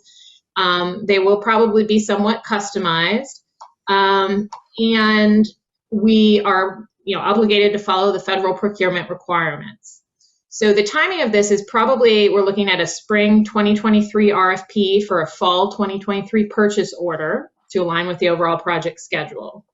So this is where I'll pause for a moment to see if there are any other priorities as you look at this list that the board would like us to consider as we sort of engage in the research part of preparing for the RFP. Members? Okay, looks like you got it. All right, good news. So next here is station design. So what you see here is a plan of the existing station design and the parameters that we have there. So it's approximately an 80-foot long station in most of the locations along the corridor. This may be helpful, Catherine, to explain the color coding on the plan view so people are able to read it. Sure, let me move my screen so I can see all of it. So yes, what you see in gray is the kind of boundary of the plan of the footprint of each of the stations. And the yellow highlighted line there is the boarding area. So you can see when a bus pulls up to that curb, there will be 3 places for people to board that's level with the door of the bus, right? So more similar to kind of what you see in the light rail experience, right? You're going directly on. There's no step up or step down. So, and then there's additional, that darker gray line you see there is actually an accessibility piece for visually impaired people that allows them to navigate better as well. On the left of the plan is the enclosed portion. So that's fully enclosed with 2 openings, one that goes to the sidewalk and one that goes out along the platform. And there's a canopy. The dashed red line that you see is kind of the extent of the canopy. And the vertical marker appears all the way to the side there. That's the tall kind of beacon that will identify the station and wayfinding. And so the street there is, of course, along the bottom.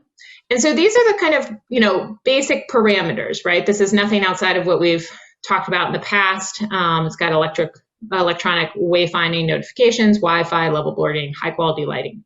So go to the next slide. So this is not to say this is what they're going to look like. We are still in early design, right? And so this is a 3D representation, starting to develop it, but all these materials, colors, all of that is all just placeholder material. So I wanted, and this is where we could have more of a conversation, because we are going to be developing this summer the design of these stations further. We're including scooter and bike parking at a lot of locations for last mile connections. There will be artists that are being brought on this summer as well, to engage in public art components as part of the station design. We have additional audio and visual enhancements, again, multilingual, things like this that we've gotten feedback from the co-design team to make these truly welcoming and accessible to all, and to increase our focus on lighting, and really trying to use lighting as a tool to make these attractive, feel welcoming, feel safe, feel engaging and exciting. Are there other priorities we should be considering as we develop the actual design of this, to make sure that we're considering a truly 21st century approach to transportation? I'll open it up to the board for any comments. Members? Okay. I will just throw in one quick one, which you've heard from me before, but I'm gonna repeat, is no wimpy bus shelters. It's not just little wind. We have big wind, we have big snow, we have big cold, we have big rain, we have locusts. You know, this needs to protect people and keep them out of elements, and so I guess that's just a refrain I'll keep repeating through. Otherwise, hearing anything else from members? Okay, keep moving. All right, we can go to the next slide. So the final big project that we'll be working on is the West Transit Village. So this is the western terminus of the line. This is where a Mayo employee parking will be a significant component of it. If we go to what you're seeing here is kind of the existing layout as it currently stands. Next slide, though. We'll talk a little bit more about the program. So I think, you know, one of our DMC EDA board members made the great comment of this needs to have all the functions of transit, but the feel of a village. And I thought that was a really good way of sort of summarizing what we're trying to accomplish. And so you can see the elements, the transit elements that we're looking to include on the site, and then the village elements that we think, you know, will really transform this space and make it feel truly like a village. And so I, again, open it up for any comments. What are we missing here? What are your thoughts when you look at this? Members? Just a comment, Mr. Chair. I love this concept, and you know, we see again up here in the Twin Cities some good examples actually of transit and kind of this village concept kind of combined. Obviously hoping that affordable housing can be part of the solution there, and figuring out how we get the developers to include that is obviously part of the challenge. So excited and hoping that we can keep that kind of at the top of the agenda, because again, a mixed income, mixed use kind of functional area is, I think, that's what's a kind of breakthrough here. Other comments? Well, I'll just add, I'm sorry, did somebody else? No, you go ahead. Okay, I'll just add that the village has been what's exciting about this from the beginning. Parking is parking, and you know, we've been trying to get away from, you know, cement structures that are just a spot to park your car, but to create something that not only encourages you and makes you want to park your car there, because it's not just a lot, it's a comfortable place where you can do your business, get to work, and make it enticing. And so I think this village concept will do that. So very, very excited about it. Really don't want this to get lost at all. And so seeing this helps me feel a little better that we have not lost that from memory. So thanks. I just have to say, I totally agree with the mayor's vision on it. And I'm a little concerned we don't have the right players at the table, because this is only in my mind going to work if it's a public-private partnership certainly Mayo because of the parking it controls, certainly the city, certainly Destination Medical Center. But what's lacking are the people who are going to be development partners who will bring in additional capital, who will help look at other parts of housing, who will bring their own viewpoint into how to bring this out. And I think we have a gap here. And I don't know exactly how to get there, but it's not going to get there if we just cite a mega parking ramp and then try to get somebody later to put some housing next to it. And so I just sort of want to lay down that marker. We're not going to solve it in this meeting, but we need a private or private plural partners on this. But until we get that, I think we're going to have a gap. Go on. Any other member comments? Jim Campbell and Council Jim. President. Jim and Council President, thank you. Go ahead. Jim, you're on Member mute. Campbell. I just want to second what the mayor and you just said, RT. You know, it's really easy to pour concrete for parking, but it's really hard to build the kind of exciting housing that we must have here. And so we need to get some real help to make sure that we create something very special and not just another parking garage. Yep. Council President? Sure, I agree with all the comments so far. I live right up the hill from where the village is, and I know that not only is this an exciting part of the project for people who will be driving in, but for all of the neighborhoods in the near vicinity that could potentially access this really exciting space, as well as how well connected it is to bike and ped transportation opportunities to get around the city. It's so easy to get from this area. I bike over to Silver Lake and that area as well. So thinking about the connectivity between space at public infrastructure and public spaces is really great for this work as well. Thanks. You know, Council President, living right near this, you are and your neighbors are important constituents of this, because if we talk about the idea of trying to take some of the people driving into the city and having them park and then take transit, why would they do that? Well, one of the reasons they would do it is that they can park their car easily, get in and out of work easily, and then maybe pick up their dry cleaning, pick up some food and all of that. Those dry cleaners, those restaurants and others cannot survive only on the traffic coming in at one time. It has to be a mix of the business that they get from the Mayo commuters coming in and out and you and your neighbors. Absolutely. And that's not going to happen unless we figure out ways to make additional housing work there. And that's not going to happen unless we have people who are doing the housing development there. Yeah. So absolutely. All of this ties together, but well, and this in and of itself, your neighbors matter. Go ahead. Yes, it's a destination.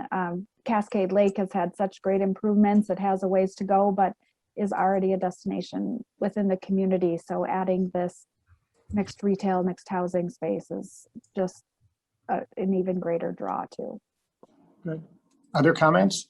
One more comment, Mr. Chair. Just things like, you know, connecting, you know, to those green spaces, building green space, park type facility, fountain, you know, into the public infrastructure that gets built in and alongside the parking structures is part of what makes it attractive to a developer to come in and do, you know, that mixed use, mixed income facility. So again, it just, how we think about the public infrastructure, I think, matters as much as everything else. So, great. I'm doing my usual poor job of managing time here, folks. So these comments are really good. Let's keep going if we could. So that is the conclusion of this section. This was the last item for us to talk about. So just no action needed today, just kind of great to hear the board's priorities as we continue to advance, and that these will be you know, decisions coming before you in upcoming meetings. Great. And one thing I didn't hear is what's the experience like when I get off as I arrive at Discovery Walk, which of course needs to be in some climate control. And I look forward to continue evolution on that idea, which I will raise at every meeting. Because I think it's a key part of the experience. Thank you very much. And why don't we move on to the 2022 DMC priorities, Patrick? Thank you. And I'll invite Dr. Otley to turn on his camera. Dr. Otley, welcome, by the way. This is your first visual appearance at our meeting. Thank you, Mr. Chair, distinguished members of the board. I'm really delighted to be here with you. My name is Clark Otley, and I'm a practicing Did you just come out of surgery? I am in surgery, so really delighted to be here with you. We are really looking forward to partnering with you. I'm the incoming president of the DMC EDA board, and this is an incredible time and a transition to the second 5 years of DMC EDA and DMC initiative. So very much looking forward to trying to fill the big shoes of Jeff Bolton, and will do my best job with your partnership. So I will note that I am providing destination medical care today. I have a gentleman with me who's traveled over 1,500 miles for care of a rare and complex skin cancer. His local physicians were uncomfortable with managing this, and so he's come to Rochester, Minnesota, all that way to get really true world-class care. And so DMC is well and alive in our community today. In terms of the annual budget process, I'm pleased to introduce the topic. Every year, the DMC EDA staff and board work with you in the city to build out the capital and operating budget. It's a months-long process leading to action at the September DMCC board meeting, and we're prepared to commence that process now. One of the first and critical steps in that process is to fully understand your expectations and priorities as a board. And our EDA board has worked with the staff to summarize the direction that we've heard from you. We'd like to play that to you and make sure we're in line. So Patrick and our staff will introduce that. Thank you. Thank you, Dr. Otley. And we understand if you have to step away at any point during this conversation. I know you've been in and out for the other parts of the meeting. Allison, just step back one slide, please. So just as Dr. Otley said, we launch our process by affirming budget priorities, building off of many decisions you have made over the years. And we look for board volunteers who wish to participate and support us during the budget building process. And the next slide is a timeline. So we commence this formally now and work together with our city colleagues and board members who wish to participate over the coming months so that we can bring back to you a budget proposal in September of 2021, of course, your next board meeting, which then goes to City Council for action. And just as a reminder to everybody, the DMCC board authorizes the use of funds or approves it. I don't know the right term, but ultimately it can only be spent and used with City Council support. So there is a both yes kind of practice that we have and built into the legislation.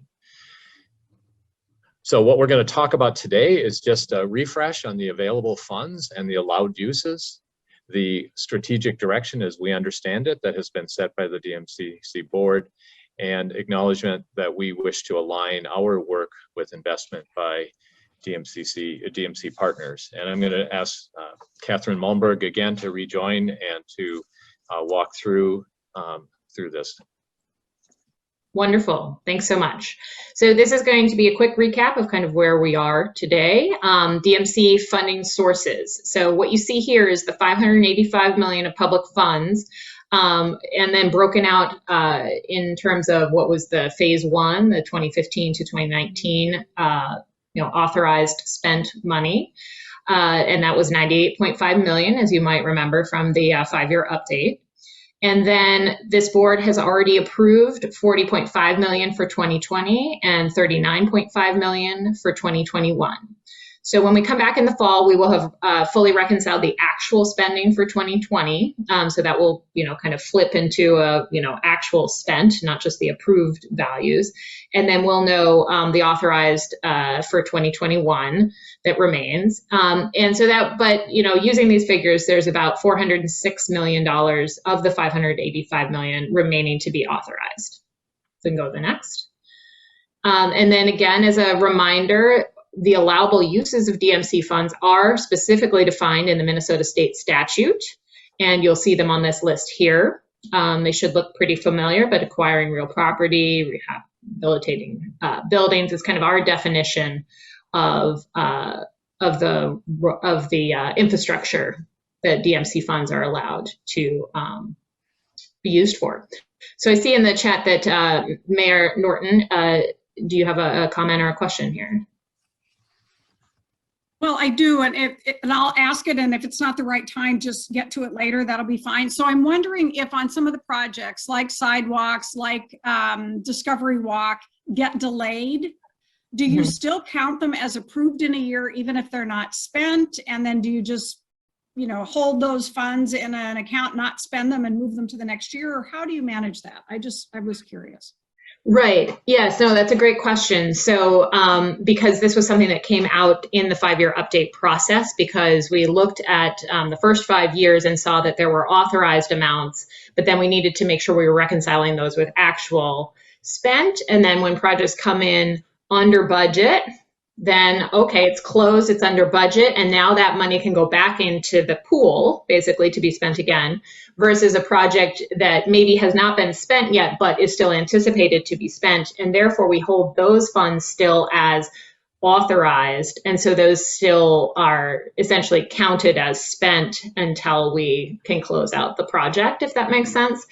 So yes, they are kind of rolled forward. Yeah, on your first example, though, if let's say something comes in significantly under budget, we always hope for that, doesn't always happen, but let's say it does, and that money is set aside then, how does that get approved? Because there's not a project designed for that money, or is it carried over to the next year? And because the way that we approve the budgets, and then how do you add or spend that money that's not allocated?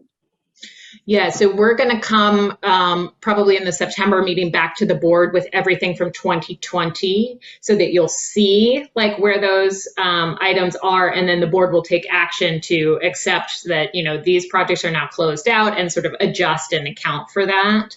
So we're trying to make that more on an annual, this will be the first year we're doing this annually, right? So we did it at the end of last year for the whole phase 1, and that was a pretty significant figure because it was 5 years worth of reconciliation at once, which essentially gives you back money because you had authorized much more than had been spent, right? So that's where we came to that kind of concluded figure for phase 1 of 98.5 million. So we'll be doing that on an annual basis, probably in the September meeting going forward. We might be able to move it to this meeting as we kind of get our feet under ourselves with this process, but you should expect to see that in the September meeting with some clarity. Yeah, I appreciate that. And I just think it helps with accountability moving ahead too. So I do appreciate that. Thank you. Yes, definitely. All right, if we can move to the next slide, that was a great question. So here are the other DMC EDA responsibilities that are also defined in the Minnesota state statute. They're not clustered into these areas, they're just kind of a long list, but we tried to group them into some sort of general topic areas that you see here. So development planning and promotion, development services, and then finally marketing, outreach, and communication. So this is you know, kind of the laundry list of the DMC EDA responsibilities also coming from state statute. So just helpful grounding, hopefully, as we talk about budget priorities. Any questions on this before we move on? Okay, I think we can move to the next. And so then here we have this is a table from the 5-year update. So this board has already approved this, but this is the phase 1 actuals broken out, that 98.5 million, into the different buckets, the major buckets of spending, and then the proposed amounts for phase 2, 2020 to 2024. And so, you know, you can kind of look through this list. I think what, you know, a couple of things to bring your attention to is, you know, operations as a portion of the overall spending shrinks because that stays pretty consistent. And there was a bump to kind of get DMC set up in the beginning with all the initial master planning that sort of is a phase 1 cost carried there. And we expect that private development support probably going to remain around the same in terms of dollars, but again, becomes a smaller percent of the overall spending. Whereas mobility, public realm, streets and sewers, there was a lot of, well, especially in mobility and public realm, planning moving into early phase construction, whereas in phase 2, we're going to have some of the big actual construction happening. So you'll see both of those categories are sort of bumping up in the anticipated spending. And, you know, ongoing streets and sewer projects, as you see in the annual capital plans, will continue. And so any questions on this? Again, this was what was approved in the November meeting. One of the things that I think is important here is it ties back to the earlier point about giving us tools that help us understand how spending goes and how we make priorities. And this certainly helps quite a bit. I think one I just want to call attention to that is, I think, extremely important is the private development number. We felt needed to be higher earlier, but should move well down. We did some market stimulation, which is good. But the issue of mobility and public realm and operations and others are moving onward. I do also want to call attention to the fact that over time we've had this conversation about two issues, both workforce and housing, and what role they played. And while that is fairly tangential to what our original charge was, there's a great interest with this board on it. So I just want to note that at this point. I don't think we need to change any of this, but I just want to reflect that that's been a consistent message from the board, and I think we want to find ways that viewpoint is reflected in these goals. I think that's a good segue to. So what this first parcel of what Catherine is presenting is the available funds and the uses, and now the strategic direction is really, I think, what you're talking about, and we want to present what we understand to be those filters, including what you just mentioned. So, and the mayor has her hand up as well. So. Go ahead, Mayor. I'll just make it quick. I wondered, we've done, because of DMC's support of the pandemic, there were funds spent to support local businesses, and I wondered, how is that accounted for here? And maybe it was an insignificant amount, but I know it was significant to those people who benefited from your support. So just wondered what category you put that in. I believe, and Patrick, you can correct me, that was in the operations, that would fall into operations, but Patrick might have more. Mayor, I think actually, and I'll have to go back, it was $250,000 that this board authorized for infrastructure support during the pandemic, things like jersey barriers and to help restaurants with patio seating. I'll have to recall, I don't know the direct answer where that shows up in which of these categories, but it was actually capital, Catherine, not operating. Yeah, we can. Why don't we move to the strategic direction? Yeah. So the next part of the conversation here, looking at the 20-year DMC goals. Again, these are, I'm sure, familiar to everyone, but just a quick list of those major goals and targets. Moving to the next slide. And then the DMC guiding principles also adopted as part of the DMC development plan. And again, hopefully those are familiar to everyone here. So then shifting. Back up, Allison. You maybe went a little too fast there. Yeah, it was. So, and I think it's also important to note that some of the conversations that we have, we're hopeful, support and are, aligned with all of these principles. But so take a moment to look here and ensure that these still feel like they resonate. I think establishing that bold and compelling vision for Rochester is really driving so much of what comes after it there. But being a model for sustainability and creating a dynamic and accessible urban core, for example, I think also tie into the concept of affordability and supporting a workforce. You can't be sustainable if you don't have affordable housing options and workforce development. So even though those words aren't here, I hope that, people see them as part of our principles. Okay, maybe. Okay, keep moving. And then we have the top 3 priorities that were adopted in the 2015 plan. Healthcare, meeting, hospitality, and heart of the city. The biomedtech is the economic engine, which is manifested in Discovery Square. And then transportation, recognizing that that's a long lead item that needed to commence planning right away. And then here at the bottom of the slide are the emerging market opportunities and community priorities. as we've discussed earlier in this meeting, the waterfront, and then also the development that will be supported by the development of our mass transit system, right? So not the system itself, but the subsequent development along that corridor is another opportunity. And then finally, before we get into that discussion and priorities, the alignment with our DMC partners, if you move to the next slide. So, there are major stakeholders and partners that will obviously also influence where DMC funds should be spent. You have the county, the city, and Mayo, and their capital investment decisions. Obviously, we try to coordinate as tightly as possible with all of those. We currently have the federal funding that is expected to be flowing to the states as well. And then we have already submitted our FTA Small Starts grant award from transportation. So we expect that as well. So looking at this, and hopefully this helps to frame the discussion, because I know there are a lot of pieces here, but we have kind of at the top of the funnel, maybe the big development goals, those 5 that you see over there.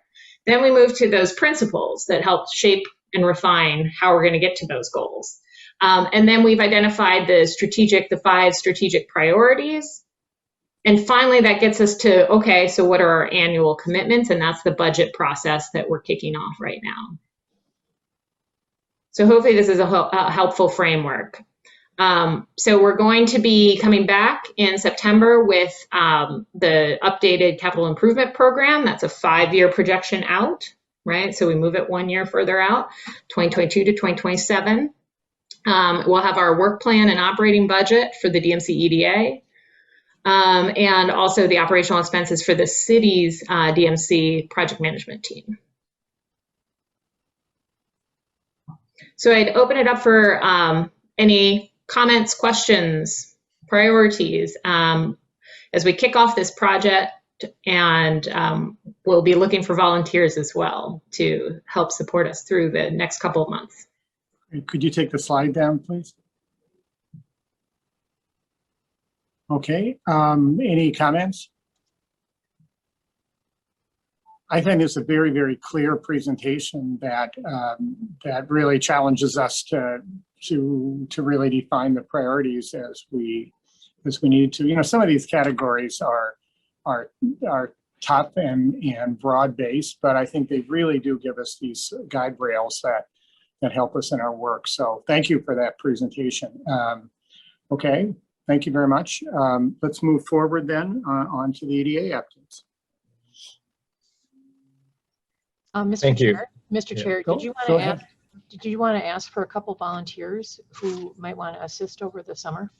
Yes, I was planning on that. I just wanted to see if you were asleep or not. Kathleen, do we have any volunteers who want to participate this over the summer? It's an idea I just had a minute ago. Yes, I see Member Wheelock volunteering. It's so wonderful of you. Thank you very much. I see Paul smiling and not volunteering. I don't know if Mayor Norton or I should be involved, but I'm happy to. I think it's great to have you guys involved, because often we're in these conversations where we're trying to balance between what's the public interest, what are you guys doing? So I think the more of that balance we get, the better. I think, ladies and gentlemen, we have our 2 volunteers. I think, Paul, go ahead. Can I just want to make a point. This is more just a point. As I was kind of really taking all of this in, a direction for where is the funding going to go here in the coming years. There's a lot about buildings, infrastructure, and so forth, and that is really the heart of what we're doing here. There's a people side to this, an engagement. And maybe it's just simply a guiding principle. And I think the work of DMC needs to also be about people and engaging people. I just think of the earlier conversation about what do the small businesses think about all this as this is happening in and around them. I think of the conversation. I'm participating in a meeting tonight within the City for Good, and the number of people who want to be part of the discussion about the future of Rochester and about the work of DMC. There is something around community engagement. And again, more broadly in community development, we always know that the voice of folks matters. and it's complicated and it's messy. But I just want to just kind of say that so that it's said that there's a people side to this that I think obviously is important. I know others would certainly agree with that, but I just think it's important, just given kind of everything else going on, you know, in and around DMC. You know, one of the things that really tips off for me, Member Williams, is that when I go back to the beginning days at Destination Medical Center, there was a tremendous amount of engagement. The city also was doing lots of work as well. And it struck me that these were not as integrated as we want them to be now. So it's a long way of saying, I absolutely feel that we should have engagement in our work. I do feel that that needs to be done locally, and the Destination Medical Center should not all that often be itself in the lead in those conversations, that there should be a community vision and we should be empowering that community vision. And in the center of that are the local officials, city and county on the ground on all of that. That's not to say we shouldn't invest in it. It's just trying to say who's the consumer of it and who's driving it. And I think one of the learnings I've had ongoing on this is that the more local that is, the better. And, you know, somebody who's been a local official, it's hard to be that local when you're not in the community. So I think that's the tension I feel on that, is wanting to make sure we are responsive and we're not trying to do that on our own without the local officials. Just a quick response. I Go would ahead. agree with that, and makes all the sense in the world. The fact of the matter is, DMC is a player, is an entity, and folks want. There's a reason why we are invited to this community meeting tonight. There's a reason. So DMC has resources. DMC is part of the vision. DMC is a driver of much of this. And yes, city government, county government, other partners absolutely bring that citizen and community voice to this importantly. And I also think DMC can't always, itself as an entity, can't always sit out on the sideline and just say, and I don't think we're saying this, right? That, well, that's we're depending on the city and the county to bring that. I think we get pulled into that, and I think we just have to just acknowledge that. So again, I don't want to belabor this at all. No, really it's well said and definitely taken. Other thoughts on that? Okay, thank you very much. All right, so now, do we want to move on, Patrick? Yeah, we do have a few updates we'd like to share with you. In particular, I wanted to start with the work that we have begun to do with respect to downtown retail recruitment strategy. So as you know, as an organization, some portion of our work is helping you decide how to invest money, how to invest capital. And that's the CIP, the Capital Improvement Program, and all that we just talked about. But there's another side of our work, which is around business recruitment, helping to grow the economy. And that's more invisible work, oftentimes more invisible. And it is more about how we create the process and the strategy to sell Rochester as a place for investment. And you've seen our success with growing the hotel infrastructure in our community. We said early on that part of a destination city meant that we had to improve the hotel infrastructure. And we were very successful, and we saw a great deal of response. That didn't happen without us creating a plan, creating the sell sheets, creating all the story that was necessary for people to say, this is a great place to invest if I'm in the hotel industry.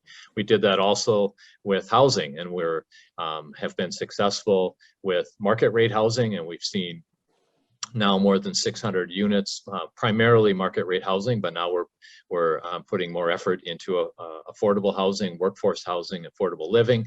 And again, we created a strategy, a campaign, and a process to attract housing developers, people who work in that space. And then, of course, you heard from Chris Schad earlier, the success we've been having alongside Mayo and others in attracting businesses to the downtown, particularly in the life science and technology space. Again, a strategy that was developed here, that we worked and marketed and sold over the years. Now we're turning our attention to supporting the downtown retail community.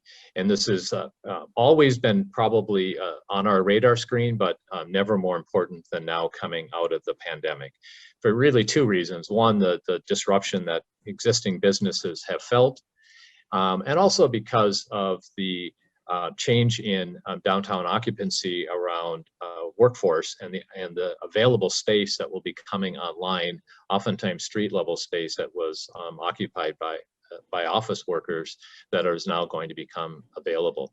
And there has been a very robust conversation in the community, different ideas about how to approach this. And people have turned to us and asked us to help lead a process, not own the process and not be the only voice, but to really corral the energy that is going on in this community to develop a coherent recruitment, retention, and activation strategy. And this is property owners, it is brokers, and it is retailers themselves who know that they will do better when there is a greater critical mass of downtown retailers. So with that, I'm going to invite Chris Shad, who you heard earlier, talk about the work he's doing around business recruitment for Discovery Square, to talk about the process that we are developing to work with our downtown community around retail recruitment and activation. So Chris.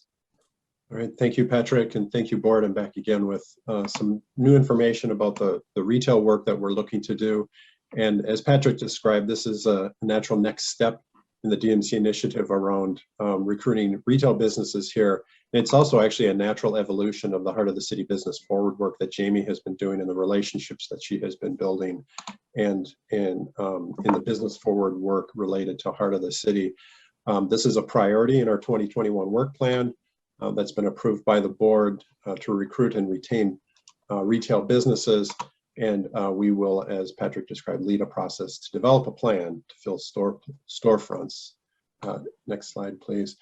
We're really doing this with an eye to now and an eye to long term, meaning there's a certain urgency to do something about the vacant storefronts that we do have, while we also develop a longer term plan. And so what we are describing here is really a three-legged approach, or a three-pronged approach to retail recruitment and retention. The first being interim use, and then also being opportunistic. Those are the two that look to the right now, what can we be doing?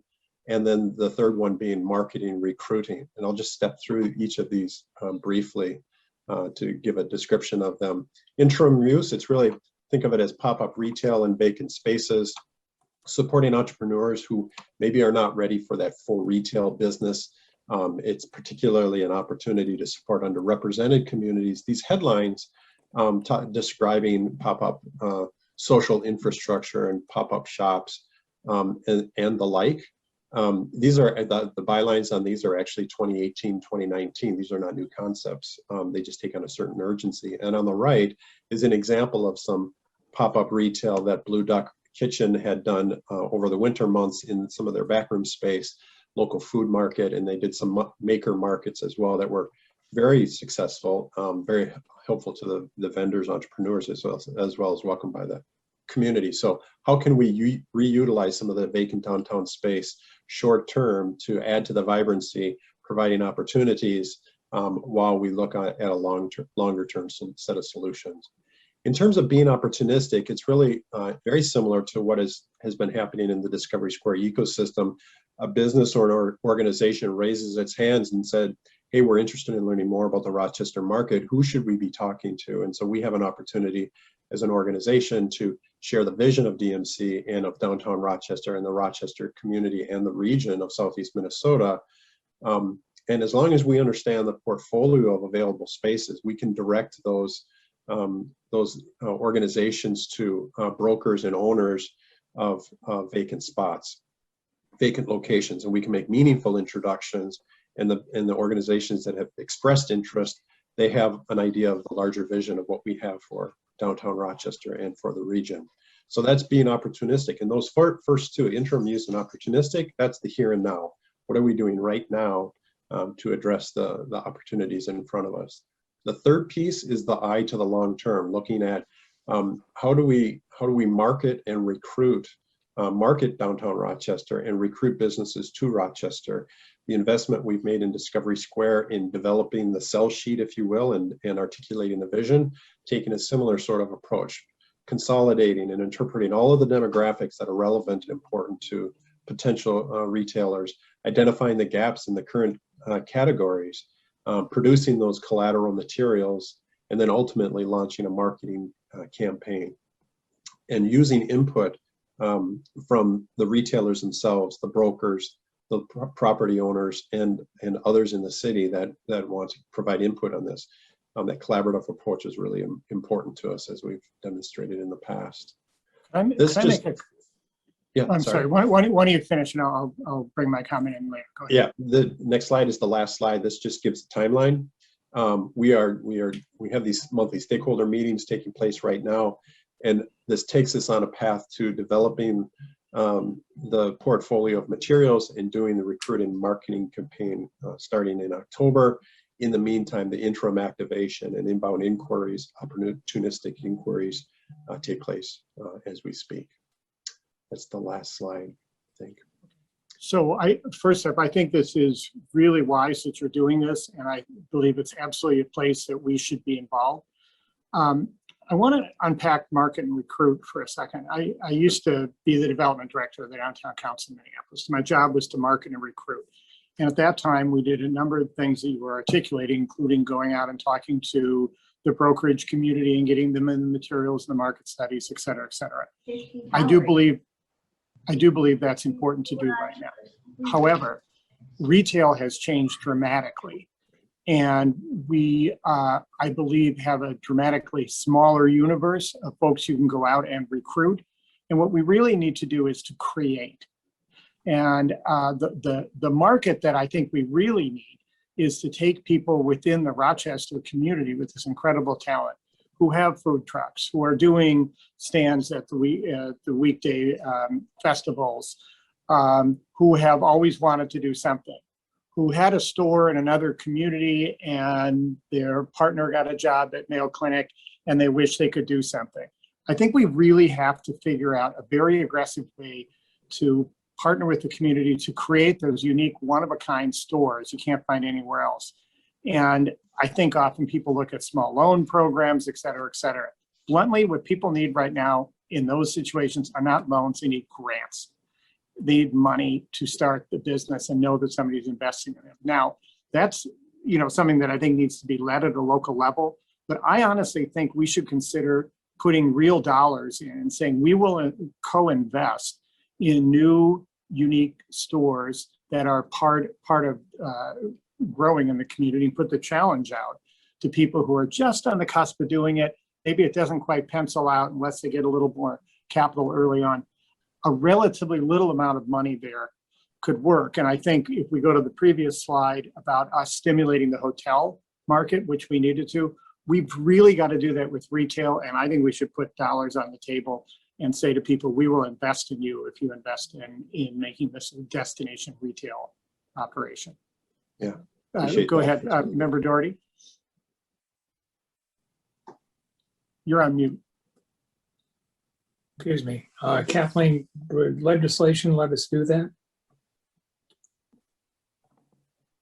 It's a good question. I was just thinking about it as the chair was talking about investing in retail. We are, of course, limited with our funds to spend them for public infrastructure projects. And so the bottom line is that I would want to look at it a little bit more closely to see if there is a way in which those funds could be used for some kind of grant program. But it's a good question, Mike, and I don't have the answer for you right this second. I believe we used the definition of infrastructure, of retail being included in infrastructure when we did temporary support for retail during COVID. And correct me if I'm wrong on that. I also think if it's not included, there is nothing that prevents us from going back, and Senator Senjum, I don't know if you're still on the line, and Mayor Norton, who helped draft this legislation, to going back and saying, you know what, as we've looked at this, we need this additional place to go. I tend to think the legislators would be supportive of saying that we want to invest in small business. So Go to the ahead. question, Let's sorry, see. to the question that Mayor Norton had asked earlier And then I'll about get you, the ma'am. We like. dollars for grants, we did do that. You're right. In last year, some of our operational dollars went to the Keep It Local grants for local businesses. So, Mr. Chair, I would ahead, say I'm a big supporter of the goal. I think the question that I would have is, this gets to it doesn't take a lot of money, but money, you can only spend $1 once. So we want to be thoughtful about what we spend it on, what we're going to get for that. And I think on the heels of last year and the impact that that's had on retail, there's a good argument about some kind of stimulus package. The question that I would have that I would want to understand a little bit more is our role versus potentially the city's role in that effort, or how we partner together to really have some tools in our tool belt that would be useful for retail and small business owners.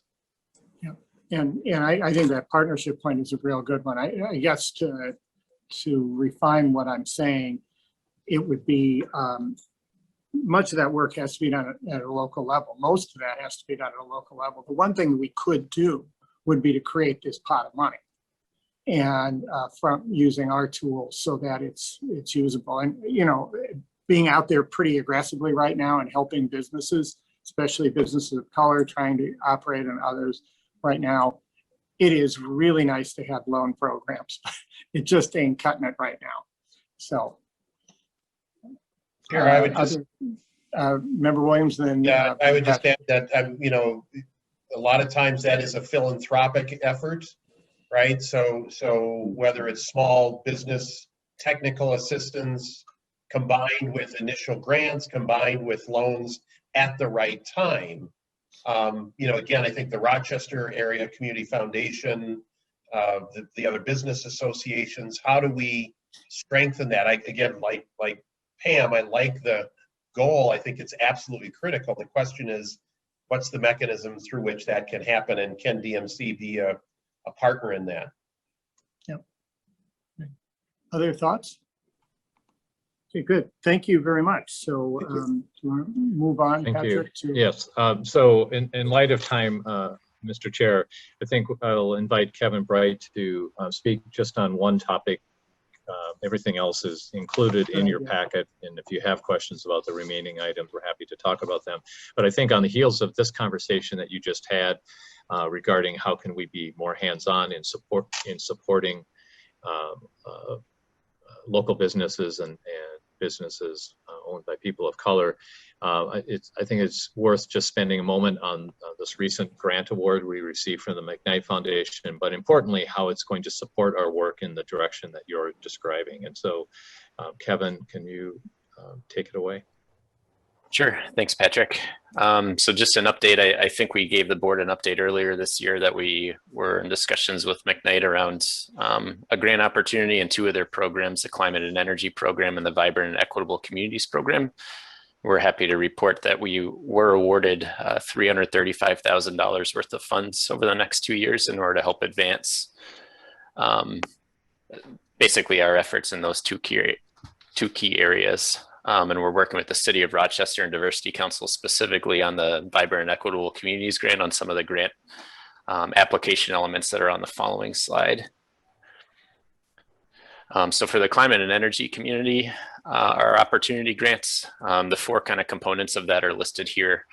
The one that kind of relates to the Vibrant and Equitable Communities grant is creating a sustainable development model, as well as starting to implement some of the sustainability and resiliency task force work that's been going on in the community and led by Mayor Norton over the past year. So we're excited to advance those opportunities looking ahead. On the Vibrant and Equitable Communities opportunity specifically, we're excited to try to advance downtown affordable home ownership opportunities in and around the DMC district, start to operationalize some of the equitable engagement work that we've done in the past. That was a topic earlier as part of this meeting, and starting to operationalize our community co-design model to essentially a lot of the infrastructure work and planning work that we're doing.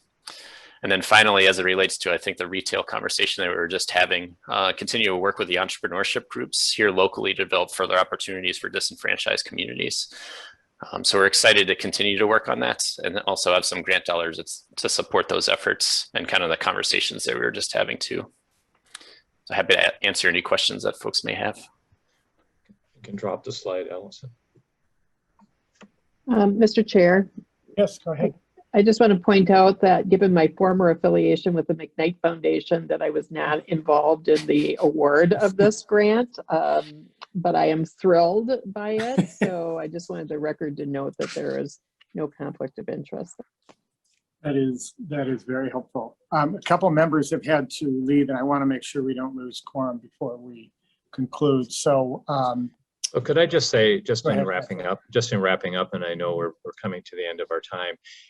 What I think what I want to convey is that we have definitely heard this conversation around how to position the capacity of DMC to support the capacity of the community and help the community grow. And so this McKnight grant, for example, was done in collaboration with the Diversity Council and the City of Rochester. And they have the city has hired their own diversity and equity inclusion officer.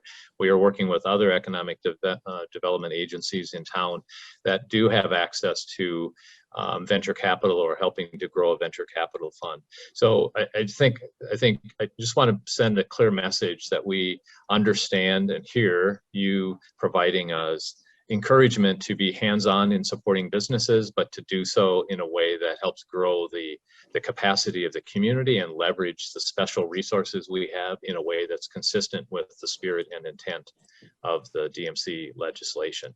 So had we talked about district energy, you would learn about how we are able to install a district energy system that will allow other developments to occur that build on top of that infrastructure investment. And so they don't have to build their own heating plant, and it'll make it more affordable for them to create affordable housing. And so, I mean, we see our role and understand our role in collaboration. And I just want to, I guess, conclude by saying that we will continue to report back to you how we fit into the picture and what we're doing to advance success and capacity growth. That's a great summary, Patrick. Thank you very much. Thanks, members, for a really good meeting. Our next meeting is September 30th. Do we have a motion to adjourn? Mr. Chair, I think that you've lost a quorum, so I think you can just declare an adjournment. Excellent. Okay. Well, we will adjourn. Thank you all very much, and we will see you later. Bye-bye. Thanks, everybody.